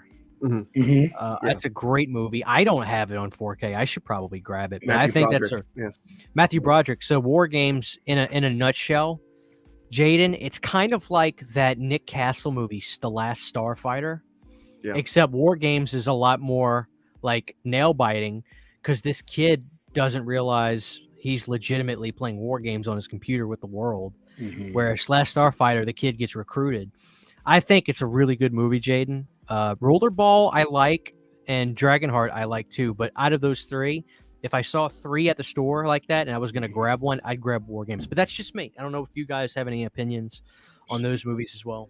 So Dragonheart, I watched all the time on VHS, and I'm not really into medieval movies or dragon movies or like things like that. But I really love. For some reason, I really connected with Dragonheart when I was a little kid. But I have not seen it since the VHS days. But I do plan on getting it. Since it didn't come with a slipcover, I had there's no rush on getting it. But Rollerball, I've only seen the remake, and I actually like the remake, and people do not. But again, I haven't seen that since the VHS days. So. Mhm. Yeah, I don't remember a thing about the original Rollerball or Dragonheart. I know I've seen them. Sean Connery's in it. Oh, yeah, that's right. War Games is good, though. I haven't seen it in a long time, but I remember enjoying that immensely. But Rollerball, the remake, Cody, what I remember most about that is I might have only seen the scene, is that small little cameo by Slipknot Yeah. in that movie. Yeah, all I remember is what Chris Klein Chris Klein from American Pie is in it, and so is LL Cool J. Didn't the director get arrested or something after making that movie or some crazy stuff? Yeah, I think so. Or he fled the country or something to Yeah. not get arrested or something like that. Right. But yeah, like I said, I could watch it now and be like, "What the hell was that shit?" But I liked it when I was a kid. Somebody asked earlier, like, what have we been watching lately? And I'd love to know what you guys have been watching, whether it's TV, just bullshit on YouTube, whatever you guys been checking out. I've been watching this show called Stars on Mars. Have you guys ever heard of that? Never heard of. No. Oh my god! So it's like they're like in this it's a reality show, and they put all these stars in like it's kind of like they're out in Mars, and they're in like a spacecraft. But you can tell it's like out in the desert, but they don't say where it's at. It sounded so dumb, so I watched the first episode. I've been watching it ever since. It's on Tubi, Brandon. Isn't that too? It's stupid. And William Shatner hosts it. And Nice. Ronda Rousey's on it. Please tell me you guys are a fan of those spoken word William Shatner records. I don't know what they are. Not off the top of my head. Fucking look them up when you get off this show tonight. He did them as a joke, but like the record label like fucking released them. Uh-huh. Like a record label picked it up, and so he just did more. And he's embarrassed about them, but they're hysterical to listen to. Please check them out. Is that where Rocket Man came from? Was that supposed to be a spoken word joke, or was that a serious attempt at a song? The Rocket Man cover he did. I don't think anything he's done is serious. Let me see. William Shatner. Dude, these. I think. Let me see. Like, you got to listen to this, Brandon. Captain Kirk from Star Trek, the Transform Man record. See, that album cover looks familiar, dude. That looks really familiar, actually, that cover. But yes, so you've been watching. Hold on, let's just bring this up. Ali says, anyone coming around to Halloween ends yet? Just rewatch it. That's even worse than I thought originally. How do you guys feel? I am hashtag Team Corey, man. I like Halloween Ends. Right on. Hashtag Phantasm Ravager here. Still, it's I actually, I'm having a great time not talking about Halloween, but I'll say this, because I know Ali was we had conversations about it. I think the movie is enjoyable on its own, but I truly can't understand how bad the storytelling was for these movies when you put them together. It was a movie where I felt weird for liking it. Like, after I was done with it, I looked at the person I was with. I was like, "Is it weird that I like that movie a lot?" It was weird. I still think it would have been a good fourth entry. Like, if it had taken place after Meyer was dead and they wanted to continue that storyline, just have Corey find his mask in the sewer or something. And then become Michael Myers. That would have been, because then the movie would have been like, it would have made sense. No, it's gonna be Allison was pregnant at the end. She's gonna have Corey's baby. Oh yeah. Brandon, what have you been watching, man? What have you been checking out lately? I haven't been watching a lot of stuff, but I've been slowly going back through Tarantino's filmography. Like, the most recent thing I watched was Hateful Eight again, and I just fucking love that movie. It's so damn good. What's the best Quentin Tarantino movie? The best Tarantino film? Ooh, I have to go with it's I mean, it's too new, I guess, to really tell for sure in the long run. But Once Upon a Time in Hollywood, that movie is intoxicating to me. Like, even more so than Pulp Fiction and Django Unchained and Kill Bill. There's something about Once Upon a Time in Hollywood that's like, you wish you knew those characters, man. Yeah, you just wish you knew them. It's insane. What do you think? My favorite was Jackie Brown until Once Upon a Time in Hollywood came out. Yes. Really? It's interesting to see the Once Upon a Time in Hollywood love. It's hard to argue it because it is an incredible film. I'm a Pulp Fiction guy. Pulp Fiction is... And I'm not a lifelong Tarantino fan. It wasn't until about a year ago when I really started to... it's weird because I went through a phase where I rebranded my channel, and then I was like, okay, let me do this and this for a while, but let me make sure I still do a bunch of horror. And like around a year or so ago, I was like, fuck that, man. Let me start... Because I always bought physical media that wasn't horror, but let me start getting stuff and talking about it. And so I really went through, and I found it interesting how some Tarantino stuff I'm really not that into. Like, I wasn't big on Jackie Brown. I really wasn't big on Reservoir Dogs. I just find that movie not great, not bad, but just not great. I don't see what the appeal is of it too much. Great cast. Pulp Fiction, I don't know why I love that movie, but it's extremely intoxicating. It's hard to not love that movie. And my favorite story of it is Travolta's, believe it or not. Like, there's something so relatable about him complaining about the price of an expensive milkshake, because that's how petty I am in real life, But I found myself really falling in love with The Hateful Eight. Truly falling in love. And Inglourious Bastards, I just adore. I love the Bear Jew. Yeah. And Eli Roth, dude, he is jacked. His arms are massive. Yeah. So I think he does fantasy cinema in the best way. He is that, 16-year-old kid that's like, dude, if I was making a movie, I would make a movie about these crazy motherfuckers just go after Hitler. Like, it's so juvenile, but not in a disrespectful juvenile. It's very, it's those crazy ideas that if a 16-year-old told you, you'd be like, they'll never make like, what are you doing? But he gets it done. Right. And people fall in love with it. And it's so cathartic for people to watch a movie about Hitler getting his ass destroyed. But I'm a Pulp Fiction guy. That 4K Steelbook I got, I fell in love with it. It's one of my favorite 4Ks I own. I wish Brandon would have gotten some of those because I'm telling you, they're so good. Where would you guys rank Death Proof? Excuse me, I almost said Planet Terror there for a second. Death Proof in this filmography. It's probably middle, almost making it to the higher tier. Because like Christian, I wasn't a big Tarantino fan, but once Upon a Time in Hollywood came out, I was like, wow, like the movie was, like you said, it was like intoxicating. Like I was like, I freaking love this movie. So I started getting more of a respect for him. But I did like Jackie Brown when that came out, and I like that. And I like Django Unchained. I did not like Pulp Fiction when it first came out. I like it now.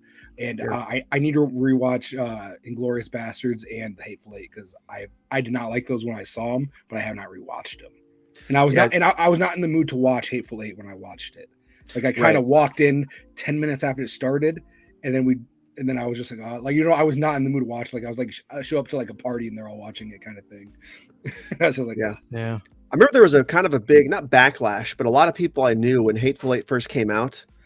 And it's stupid that they didn't like it because of this, because we all knew what that movie was about going to see it. We knew it was going to take place in predominantly one location. But a lot of people I knew didn't like it because of that. And I'm like, it kind of went back to the Reservoir Dogs thing of one set piece. But a lot of people just didn't. They thought it was boring because of that. I'm like, I mean, you knew what you were going to see. It's just weird. But Django Unchained, I think, is worth a rewatch too. That's a very, very good movie. Django is great. Django, I like that movie. Yeah. I freaking love the shootout scene at the end with the Tupac song playing. Yes. I know people hate that part. I don't know why. Jamie Foxx is great. Have you guys listened to Jamie Foxx on Howard Stern when he talked about working with Eli and how he was? Where he said, like, the first day when they were doing readings and Jamie was talking, he said Quentin, his impression of Tarantino was great because Tarantino is a little, and he said that Tarantino, like, Jamie read his lines for the first day and he was trying to be suave and cool. And he said, Tarantino goes, what the fuck was that?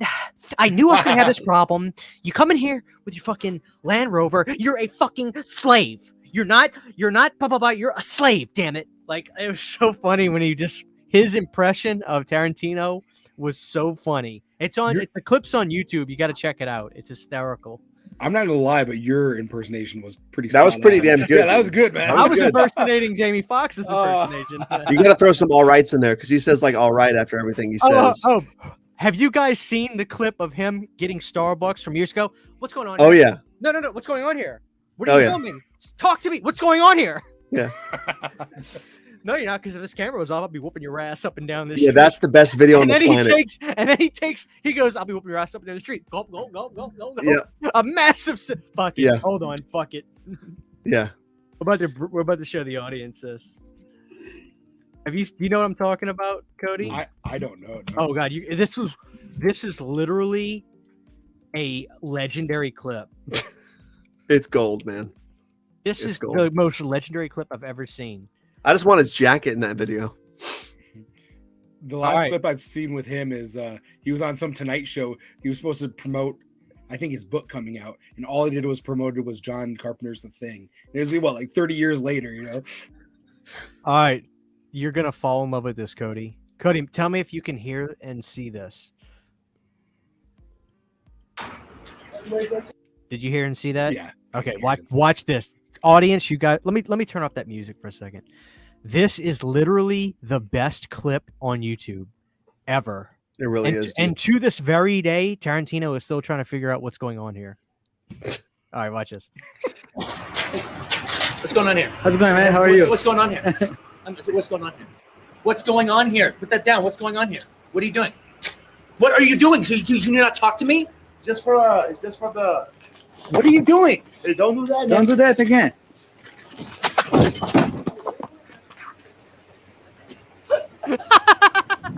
Go. What? Hit me. Go. Oh, go for it. Go for it. No, I gotta go. Go for it. No, I gotta go for it. Yeah. Go.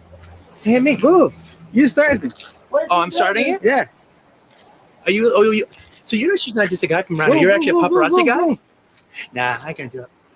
Yeah, you know you can do it. Yeah, because you're filming. Yeah. But if that was off, I'd be whipping your ass up and down this street. Yeah, go. No. Oh, man. What's going on here? No. What's going on here? What's I- going on here? Dude, I How do you not freaking love hate- him after that, Cody? I know. I hate people, man. It's just like, why? Like, if you are gonna film, at least ask. Like it would be weird. I'm not Quentin Tarantino or anything, but if I were to walk outside and someone was just filming me, saying they're doing nothing, it would I would be like, I'd probably freak out. I'd be, what the fuck are you doing? Like exactly what he did. I'm like, what's going on here? What's going on here? And I have a rock star. I'd be, That's Brandon's typical interaction in Florida. Whenever somebody just walks close to him in Walmart, It really is, dude. Yeah. what's going on here?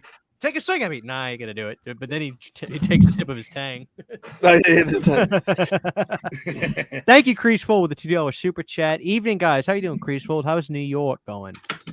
Let me give you a little something, Creasefold. It's fucking fantastic. It really is. It was. What's going on here? Cody, now you Can gotta you start not talk doing to that me? in real life. No, Brandon, he goes, nah, I ain't gonna do it. Yeah. There you go. And then I Kevin. just stroke Kevin out on the gets it. floor. Yeah. What's going on here?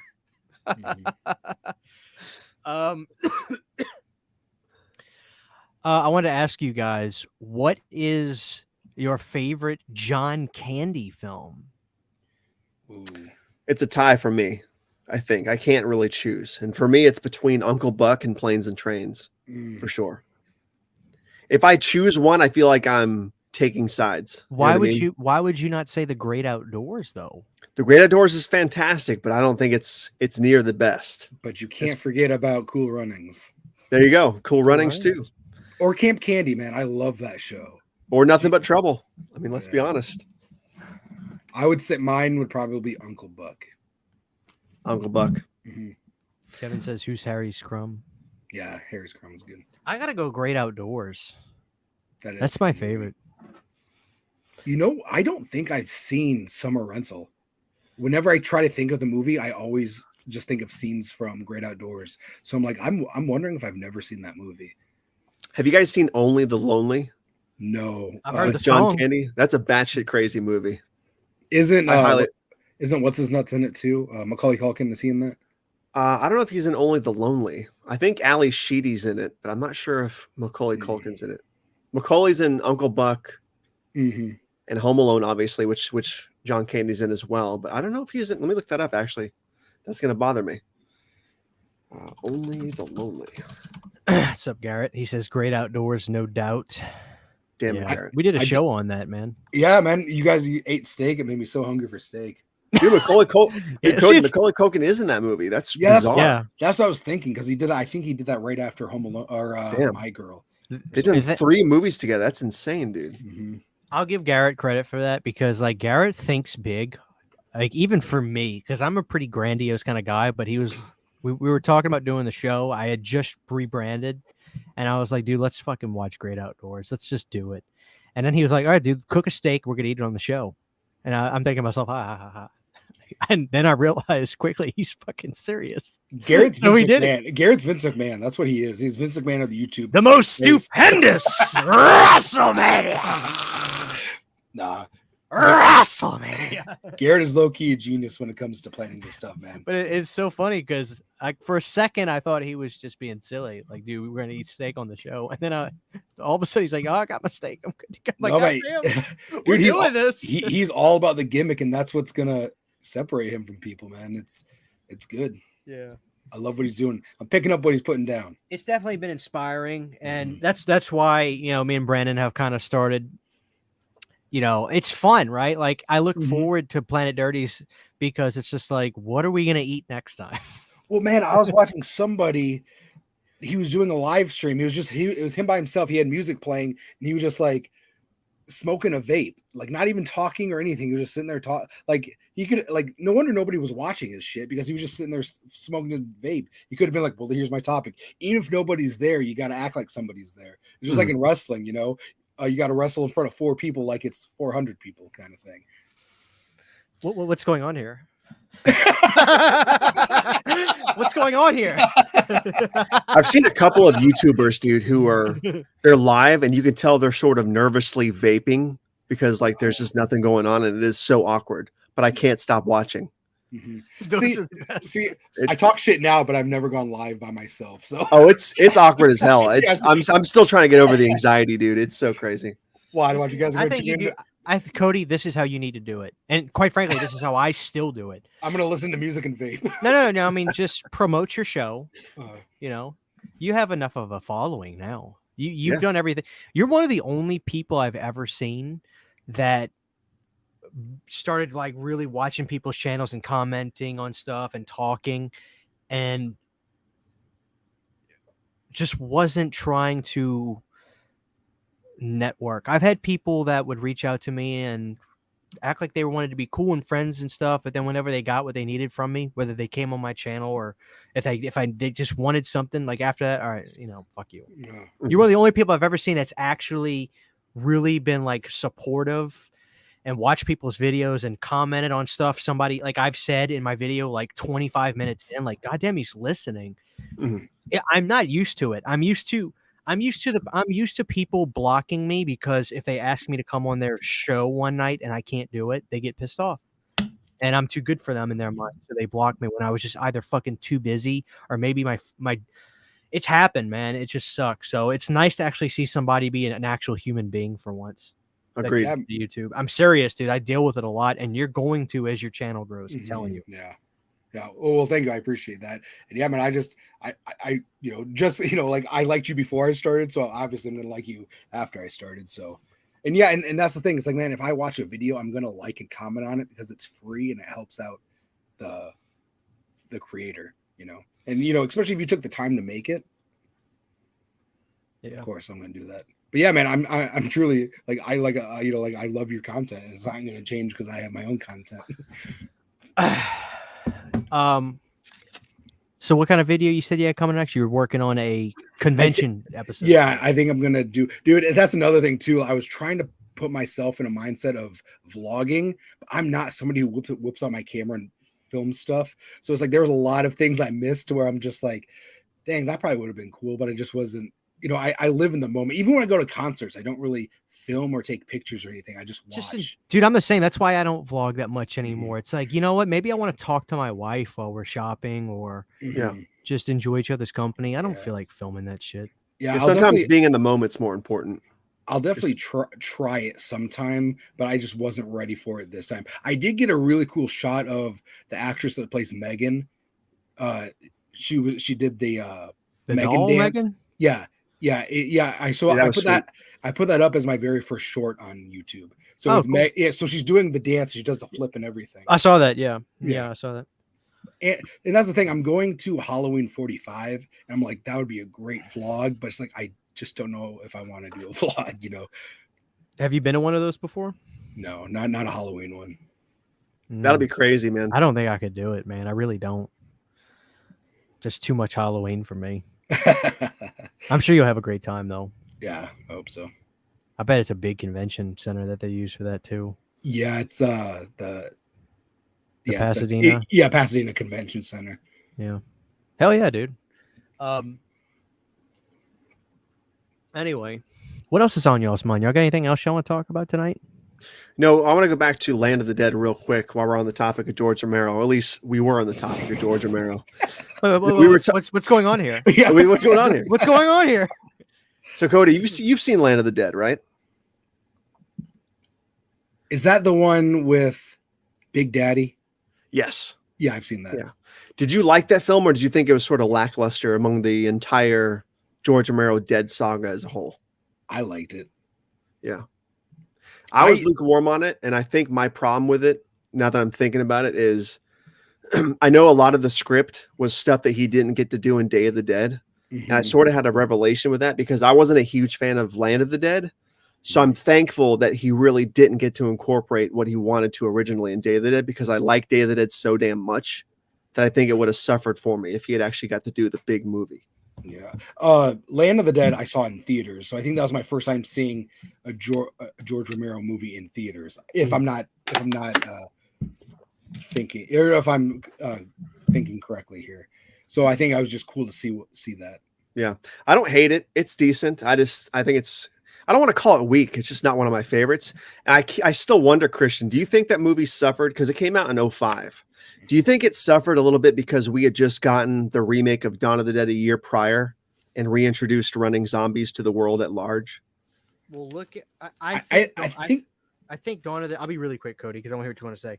Dawn of the Dead was successful because it captured, in my opinion, exactly what the market needed at that time. Excitement, boom, rev it up, let's go, boom, roller coaster, action packed. Land of the Dead kind of moves like this, right? And that worked really good back in the 70s and 80s. Day of the Dead is not a roller coaster movie. No. It's but it's horrifying. It's a pot boiler. And I think that's not what the marketplace needed in 2005. That's why Land of the Dead, I don't think ages well. I think under the right context, you can watch this, and under the George Romero context, you can enjoy it. But still, it's just that's my opinion. Yeah. And I like a lot of things that I watch. So when I saw it, I thought it was pretty cool. But again, like I said, it was like my first time seeing a George Romero movie in theaters. I did like it's not my favorite from him by far. Watch him do this on 4K in 3 weeks. Watch. I'm not upgrading this. Damn it! This is good enough for Land of the Dead. It's like a glow in the dark cover. Wasn't he working on a sequel to that when he died? Like he wrote a draft or something? I thought he was working on Road of the Dead, but apparently it's called Twilight of the Dead or something. But I thought it was called Road of the Dead. It was going to be like a sequel to Survival. Okay. But I think his son is trying to put that out still, if I'm correct on that. Which would still be cool. Yeah. I think I saw that on a Joe Blow episode. I heard you talk about Joe Blow earlier. Yeah. I watched the Joe Blow Psycho the saga thing. I watched that last night. That and they had Arachnophobia I watched last night as well, which is pretty cool. The Joe Blow horror one. That's a great channel. Mm-hmm. They have so much content coming out. It blows my mind. Mm-hmm. I love the like the what the fuck happened to this star. Yeah. Some of the videos, like some of their hosts annoy the crap out of me, but most of them are okay. Mm-hmm. Yeah, the one I was watching, he was like, he had an accent. He was new, and I haven't heard him, and it was sometimes it was hard to understand what he was saying. I forgot what video he was doing. Was that the Werewolf in Paris one by chance?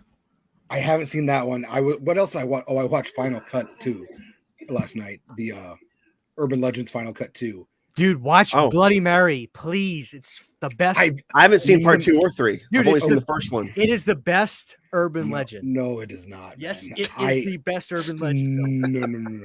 I was dude, I watched that during the pandemic for the first time. I did not like it. I love it. Okay, well, have you guys ever seen Campfire Tales? No. Okay, no. There's a segment called People Can Lick Too. It terrified me as a kid. It was very scary to me. And they do the same urban legend in Bloody Mary, and it was just so lackluster. But I do like the second one. The second, I do first too. one. Bloody Mary. Let me ask you guys this: I am actually deadly excited for the 4K of "I Still Know What You Did Last Summer," but I feel like people either like it or fucking hate that movie. And I fucking hate that movie. I love it. I think it's the horror fans I Know What You Did Last Summer film because of Jeff. What's his name? Reanimator. Jeffrey Combs and Jack Black. I think that's the horror fans one because of the cameos, and I think it's funny. I Still Know Shit Last Summer, and I don't know what's up Brandon's ass about it. I need to rewatch it, I guess. I haven't seen it since, when did it come out? 99 or something? 98 probably. 98. I don't think I've seen it since 98. That was my go-to out of the series for the longest time. Like when I was a kid, that was my favorite. Yeah, I had a big crush on Brandy and I think it's great, man. I think it's great. Yeah, I like it a lot too. Brandon, you should probably revisit it, man. And dude, that 4K for I Know Shit Last Summer is insanely good. But why do you love the first one though, Brandon? I don't know. This has great atmosphere. I love it. It's got such a good mysterious vibe. It's not like Scream, but it's like Scream at the same time. I like it more than Scream. Do you? I've always said that. I like the thematics of it a lot more. I think it's very unique.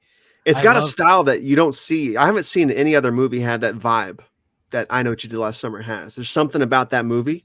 It's not the greatest slasher, but there's a vibe to it that nothing else has. Right. I just like it. It's everything about it is more my style for some reason. And I don't know, but I think I Still Know Shit is great. And Jennifer is just fucking. Gorgeous. You guys can keep Nev. She's still beautiful, but Jennifer is my babe. That's my kind of woman. What do we know about the requel? Because I really want that to happen. Dude, with they Freddie like Prinze. they announced it and then I heard nothing about it. They need to make that happen because that would be so sick. And I'm really curious, like, would it be a sequel to the first movie, or would it be a sequel to I Still Know? I would hope it'd be a sequel to I Still Know. I want a sequel to I'll Always Know. No, He's like I haven't seen. He's like a zombie in that movie or something, right? Yeah, man. Facts. That would be a great double feature with Bloody Mary. Yeah. Jeez. Brandon, I mean, you realize, Brandon, in Florida, the next biggest body of water you have next to you, there are bodies in it. Oh yeah. There's a river behind my house. There's you bodies saw how in quick that. he said that, Cody? He said, "Oh yeah." There's a canal across the street that way and a river right there, like 20 feet. So there's bodies on both sides of me. I've only put like 7 or 8 of them there myself, so I know there's bodies there. You know. You know, it would be the best stream ever. The best stream if you ever. could somehow connect Wi-Fi to a GoPro and stream on your GoPro, get a scuba suit on, and do a stream called "Swimming in My Lake Until I Find a Body." Oh, that's a good choice. You want to hear something crazy real quick? And this is a stupid little tidbit of bullshit information. So my friend and I at work, when we had some downtime, we were talking about concepts for horror movies that we would like to see that's never been done. And correct me if we're wrong, but he was like, I want to see something about a scuba diver with a harpoon. I'm like, that's never been done in a horror film. I'm like, we can have it set at like a community college that teaches like a diving school. The guy wears a Is there like an Amsterdam? Yeah, Amsterdam. So Brian, don't crush me. What's going on here? Whoa. What's going on? You dare. It's called Amsterdam, Brandon. Amsterdam film. Don't you fucking don't It's fucking from the me. 80s. So me and Cody both. As soon as you said that, we went ding ding ding ding ding ding. Is my heart about to break? Oh, you motherfuckers! Dude, Amsterdam is pretty damn good. It's not great, but it's pretty damn good. Dude, a hard-boiled dam, police isn't he? detective sets out to capture a gruesome serial killer terrorizing the canals of Dude, what? Is he wearing a scuba diver? Oh, he is. Son of a bitch, dude. Brandon's whole world just collapsed. Everything is crashing down around him right now. What's that song you're supposed to play when that happens? In Vogue's You're Never Gonna Get It. That song. Dude, I love In Vogue. My dreams are crashing and burning right now. So we have 113 people in here. Thank you guys for all sticking with us. We'll go for a few more minutes. I want to get the chat involved on the show here on this one. So I was listening to the Purple Stuff podcast, which I know Brandon's familiar with. Cody, are you familiar with Purple Stuff podcast? Who is it? Dinosaur Dracula. Do you know who that is?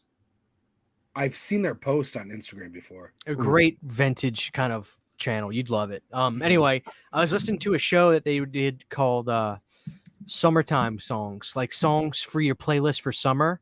And every time I think of summertime songs, I want to get your guys' answer on this. What do you think what is your favorite like summertime playlist or songs you listen to during the summer? And the first song that they pulled up would be my number one. And it's somewhat cliche, but I literally have listened to it once a week since June. And that is Bananarama's Cruel Summer. I love that song so much. And that is like the song. The cool thing about the song is if you listen to the lyrics, they're complaining. It's not a happy song. It's about how hot it is, how they can't breathe, how the city's crowded. Yeah. Cruel Summer. And that's a song I constantly listen to in the summer. I was wondering do you have summer playlists or songs you listen to in the summer and things like that? Does it have to be a song or can it be like albums? Sure. Yeah, I just want to get There's 3 albums on the top of my head that I think are perfect for summer, and I listen to them every summer and have listened to them every summer for 20 years, dude. Is this the I Know What You Did Last Summer song?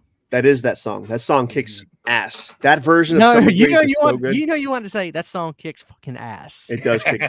You notice he does that, Cody? I'm trying to cuss less. I'm trying to have a little bit less of a... Say the cuss word, but I went back and listened to my stream the other night, and I dropped like 45 F-bombs, and it just sounds trashy. I'm trying to like cut it out a little bit. They have a 50 F-word limit, so you made the cut. Yeah, you demonetized after that. Do they really? No. I don't know. I fucking hope not. I hope not. So Red Hot Chili Peppers, Blood Sugar Sex Magic, the whole album is a great summertime album. The whole thing. Pushing the Salmonella Envelope by Jimmy's Chicken Shack is a fantastic summer album. What's going on here? What's going on here? What else, Brandon? That's pretty much all I got right now off the top of my head. Just those two albums. Yes, Cruel Summer is on the Karate Kid soundtrack. I need to get those movies on 4K. Didn't they do those, Cody? Yeah. I need to grab those. Except for the fourth one. That's the best one. I do like it, but yeah, man, Cruel Summer reminds me of Blue Crush. Remember they that was like the theme song for the movie Blue Crush. Do you remember that? Yeah. About the surfing. It's like 2001 or 2002 movie. Yeah, but yeah, man, mine would be DJ Jazzy Jeff and the Fresh Prince for the summertime. That's one of mine, and even Ben Grimm said LFO summertime. That Summer and Girl. like. Or Summer Girls, yeah. And another one is like anything from like, man, I was watching on 4th of July, actually, I was watching a marathon of all the American Pie movies, and all those movies have great music that remind, like Sum 41 and, you know, Offspring, like that stuff kind of reminds me of, or the Girls of Summer, you know, like those remind me of, summertime. Yeah. My favorite kind of summertime songs too are songs that you just kind of you personally associate with the time, not necessarily lyrics. I think that's what the American Pie songs do for me. And I wouldn't be surprised if it's in one of the American Pie songs, but it's in one of my favorite 90s comedies called Dirty Work. If you're not a fan, you need to be. Third Eye Blind, Semi Charmed Life. That's in the first American Pie, isn't it? Yeah. Yeah. That song is such a summertime song to me. Yeah, it is. I want something else to get me. I'm very picky with 90s music, guys. Like I'm extremely picky. Yeah. I'm not a big fan of The Offspring. I'm not a big fan of I like Lit's debut album a lot. But I'm very picky. But I love my dad loves The Offspring too, but songs like that. Somebody mentioned the Beach Boys. Kokomo is also one of my favorites. Another John Stamos just playing the bongos in the video. I listen to 311 during summer, says Rock Music Forever. Summertime. I'm telling you guys, it sounds off the beaten path, but Jimmy's Chicken Shack, if you haven't heard them before, check them out. It's the perfect summer music. It's like Sublime, but better, in my opinion. Even like Alien Ant Farm. Yes. Like they remind me of like the last days of school. Like until summer's coming. Like, Eddie, are you okay? Like that. And what was that? Cheers to the Night, like Lit 41. What was that? Or Here's to the Night. That was by wasn't it? How was that song? Or not Lit, or I forgot. Look that up. Not Sum 41. But yeah, like that song remind me of like the Eve last 6. Eve 6. What I say? Lit 6. What else? I'm trying to think what else I listened to in the summer, man. Aerosmith's always good summer music, especially stuff off Get a Grip and obviously Permanent Vacation. That's all good stuff. Yeah. I think like feel good music, or at least music with a good beat, is always good for summer. Like I don't want to hear downer music. I don't want to hear slow music. I don't like listening to downer music. I've really outgrown. I say outgrown. That seems disrespectful. I've really moved past. I was talking to Sydney about this. I have no desire to listen to emo sometimes, every rarely. Like I just want to feel good in life. I love Paul Stanley's famous line, "It ain't a crime to be good for yourself. Lick it up, man." Like I just want to feel good all the time. So like I love listening to upbeat, happy sounding music. I don't like listening to Cut My Wrist and Black My Eyes. Like, dude, life is a fucking treat, man. Like I just want to listen to stuff that gets me fucking pumped. Oh, my favorite summer album of all time. How could I forget? One of the only bands to really sound like genuine hair metal 80s. They're called Crazy Licks. It's an album from 2017. They had I found them because they did a song for Friday the 13th, the game. And this album is fucking incredible. Rough Justice. If you guys have not listened to this, this record is fucking incredible. Every song is an anthem. What is the style? Like hair metal kind of? Hair metal. And they have a song called XIII, and it's literally a Friday the 13th song. Walk the Wire, Killer. This song called Killer is literally about Jason. And it's summertime. Dude, I'm telling you guys, it is so authentic and good. I can't tell you how good Crazy Licks is. They do hair metal like nobody's fucking business. Mhm. Nobody's business. And they're perfect. They're at the right age for it to seem so fucking like legit. They're all about 40, 44, 45. They're at that age where they're just fucking men playing hair metal. And it's, dude, they are incredible. But I'm telling you guys, listen to it. Because if you would hear them on Friday the 13th, if you would hit the radio in the game. I don't know if you guys played the game, but you could hit the radio in one of the cabins and it would send off an alert to Jason, making him think a character was in the cabin.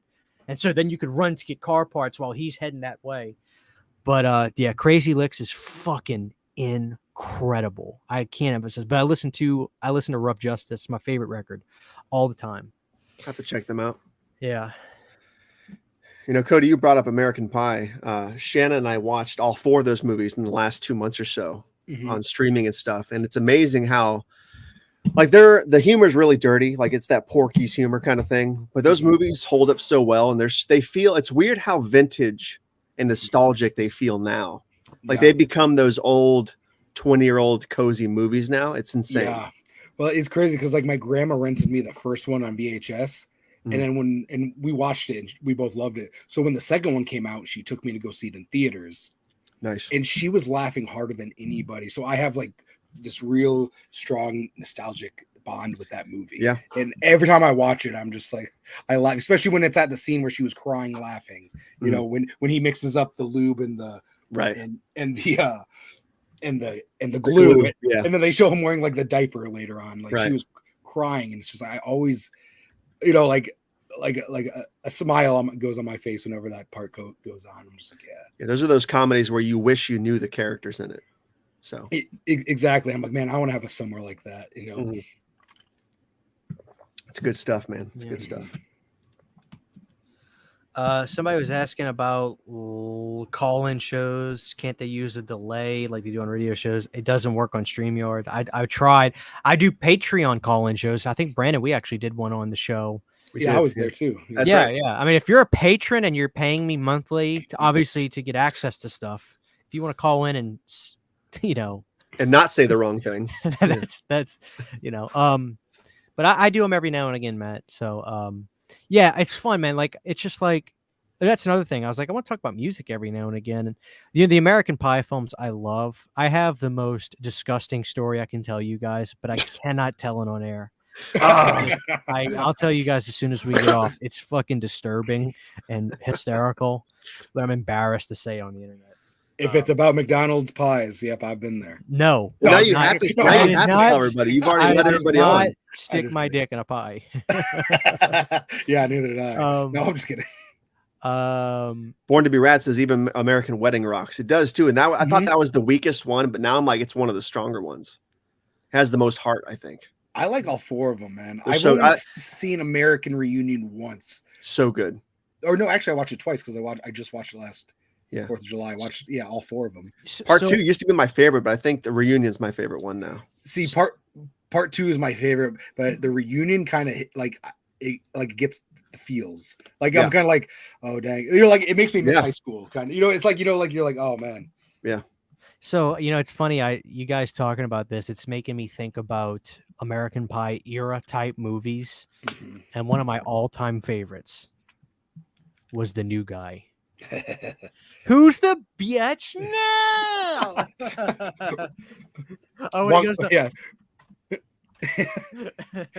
I love that movie. What happened to DJ Squalls, man? He was like popular for like 2 years and disappeared. Dude, I don't know. It was like that Road Trip. Road Trip was so damn good.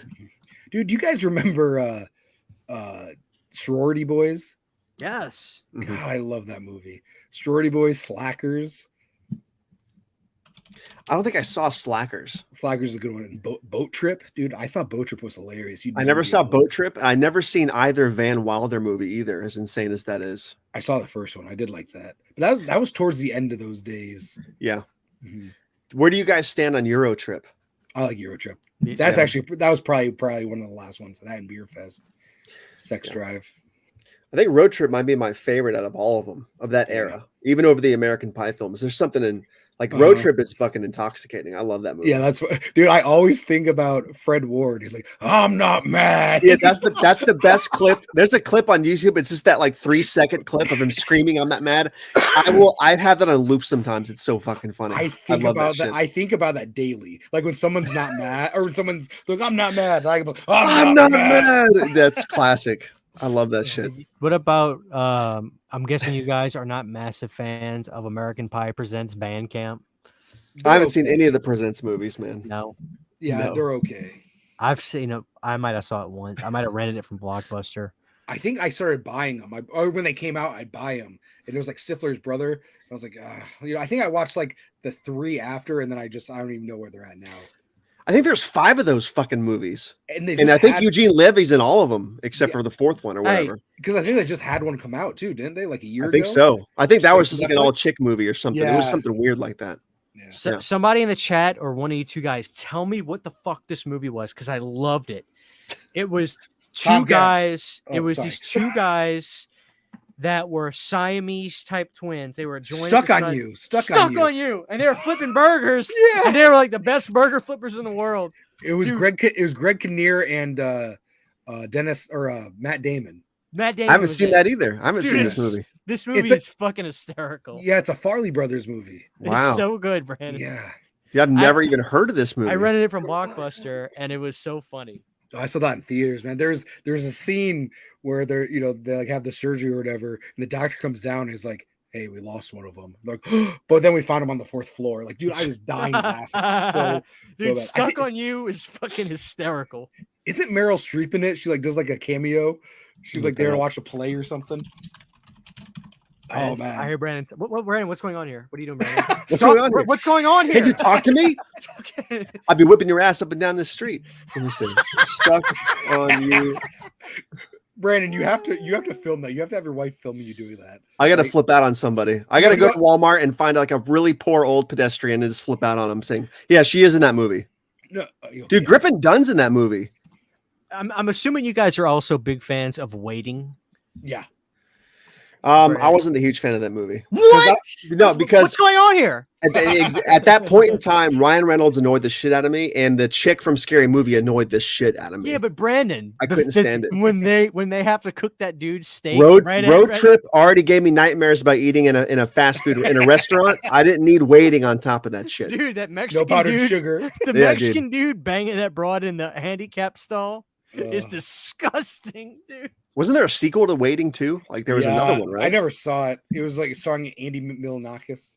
Yeah, dude, Waiting is hysterical. Brand, you need to reevaluate everything because Waiting is one of the funniest movies. When they are cooking that dude's steak when they were just about to shut down, and the guy comes in at like 9:40, and they're throwing the steak on the ground, they're smearing it. Oh, and he ate that. Could you imagine that, Brandon? I feel like we've all probably done that before. Yeah, you know what I mean? Say, Brandon, you realize somebody has wiped their ass with your hamburger before. I know. I always think about that one lady who's like, I'm gonna order a hot fudge sundae, and then the waitress like, that sounds good, and she's like cussing about it later. That scene always makes me laugh. Justin Smith says, Waiting is pretty accurate after working in a restaurant when I was like, oof, don't say that, Justin. Don't do that. Brandon, just imagine somebody took your hamburger patty and went, dude, it's happened. It might have been one of the best burgers I've ever had too. Like that one burger, I can't remember why I loved that seasoning. Maybe that was it. Maybe it's just the secret sauce. You know, the reverse taint hairs. I don't know what it is, but it's the it's that secret sauce. Those dingleberries. That's why if I get the wrong order, I'm eating that wrong order. I'm not taking it back. I'm like, I ordered the chicken. I guess I'm eating chicken today. But hey, oh god, Garrett's now I just want Denny's, man. Garrett's talking about the movie Take Me Home Tonight. I was in that movie. No way. Mm-hmm. I filmed for about 3 weeks, 2-3 weeks. 2011. Get the fuck out of here. We filmed it in 2007 and it was shelved in 2011. But it was a great time. I was there every day for 16 hours. I was an extra, but I got to hang out with everybody. All right, can you see yourself in the movie? Like, can you give me a timestamp? Because I want to put this. Dude, I'm in the trailer. No way. Yes, I'm chancing ball. I'm looking this up right now. I'm watching the trailer right now. Yeah, I'm like, it's real quick. But yeah, dude. So the whole party scene, I'm in like all the shots. Because there was times where like, okay, we've seen this guy too many times. Let's move him over there. So Okay, like, so it's the party sequence then, pretty much, right? What Yeah, happens? Where do you see you? yeah, I'm looking for it. Yeah, so I'm in every party sequence. And it's like there's a scene where he's like running through the house and you see him pass me like 4 or 5 times during the way. movie. Yeah. But I Get look outta totally here. different. Yeah. Hey, can I interview on my channel about Take Me Home Tonight? Yeah, I have some stories, man. I have some stories about that, man. It was Hey. some good stuff Did you talk to Topher Grace at all the time. Was he an asshole? He was nice to me. Okay, cool. That's good. That's glad He to was hear. nice to me. I had weird interactions with Lori or who is what's her name? Harriet the Spy. Oh, yeah. Michelle Trachtenberg. Right. So hold on. I was madly in love with her when I was a little kid. So she like I guess I must have been staring at her or something because she looked at me weird. I was like, oh shit, I'm staring at her. But so it was very awkward between her and I. All right, right here where I have it paused. Do you see yourself in this shot? No. And then it's gonna come.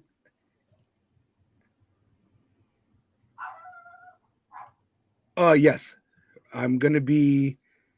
Yes, I'm right there. There's the guy with the big hair is covering my face, and you see my fist go like. Ugh. Hold on. All right, because I can't see where The you're guy with the pointing. big hair. All right, I'm looking dead center in the screen. Tell me to go left or right. Okay, so if you see the triangle, the pause or the play button, it's gonna be I'm gonna be to the left of that and then down, and the guy's covering my face right there. The guy you have a white shirt on. This Sure, is you yeah, right that's here? me. That's me right there. Yeah. Wow. All right, do I see you again? They're gonna show me. Yeah, they show me better in a different. Are you in this at all? No, I'm in that scene, but I don't know where I'm at. Okay. But yeah, I got to Chris Pratt before he was famous. And yeah, I see Teresa Palmer was the sweetest ever.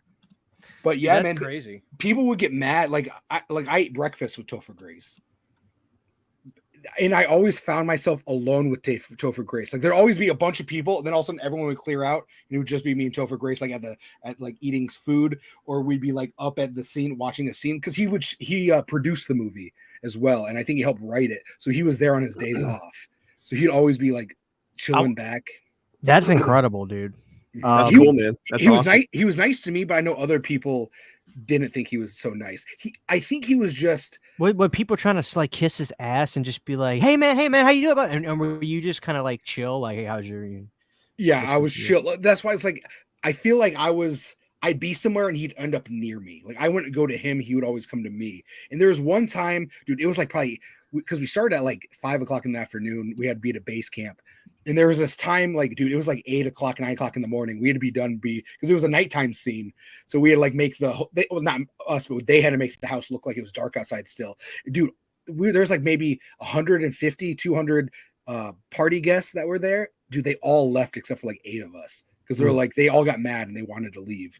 And so it was just like 8 of us. And that's when like Topher Grace came. Like, I remember I was eating Egg McMuffin and he was eating McDonald's pancakes, and he came up to me. He's like, hey man, I just want to let you know I really appreciate you helping us out and this and that. And I was like, wow, yeah, cool, man. Hell yeah.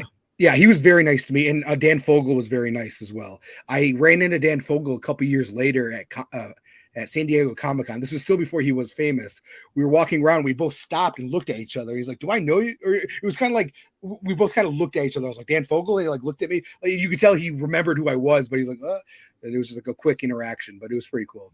dude, that's crazy. Sweet. God damn. Yeah. Makes me feel like an idiot. I wish I would have gone to that Texas Chainsaw 3D. You should have, man. Shit. Well, dude, and it's funny because you were talking about Eli Roth earlier. After that movie, I kept getting all kinds of roles, and Piranha 3D was one of them. And they were going to be like, okay, you have to be a really good swimmer because you'd be swimming all day. And in Arizona, our pools are like it's like a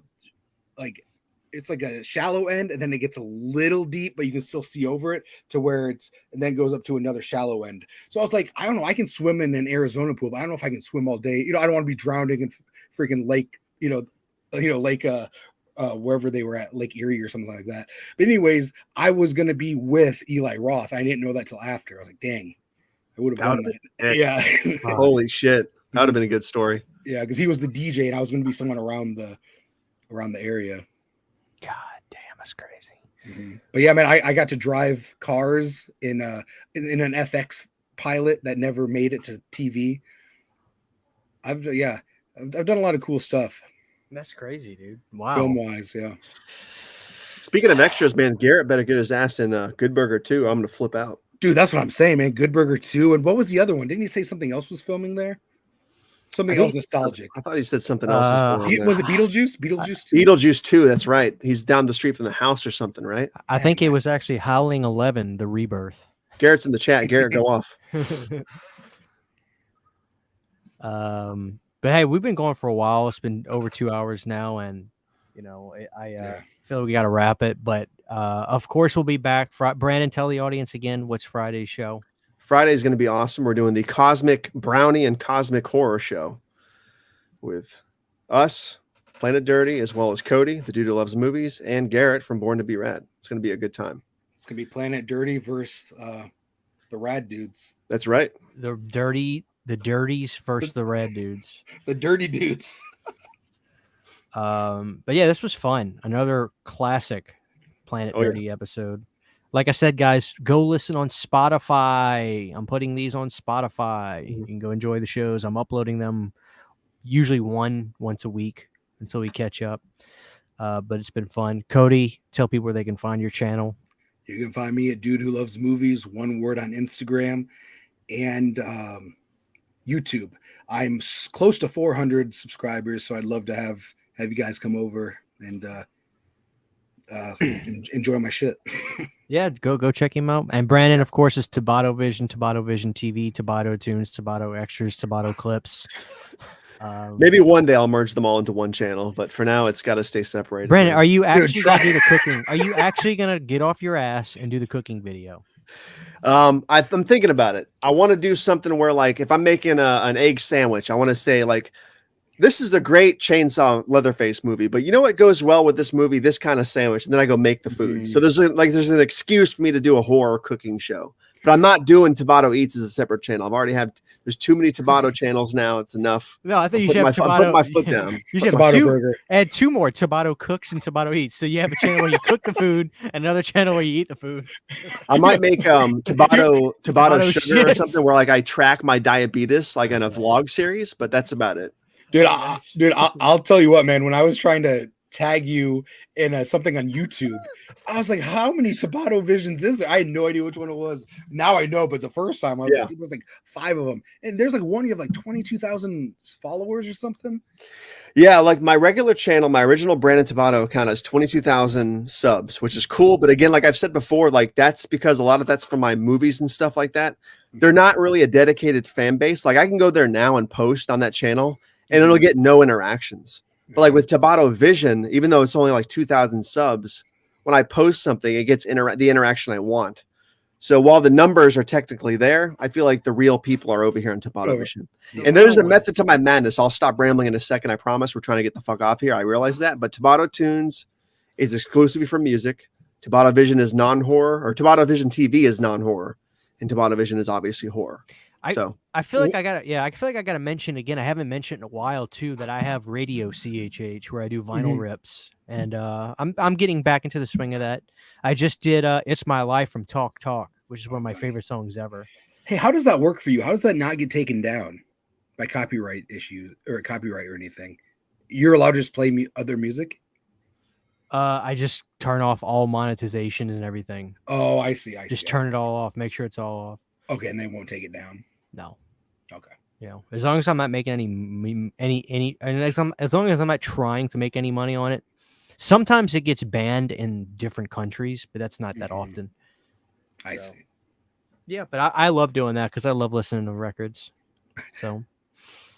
Radio CHH banned in 3 countries. Yeah. Yeah.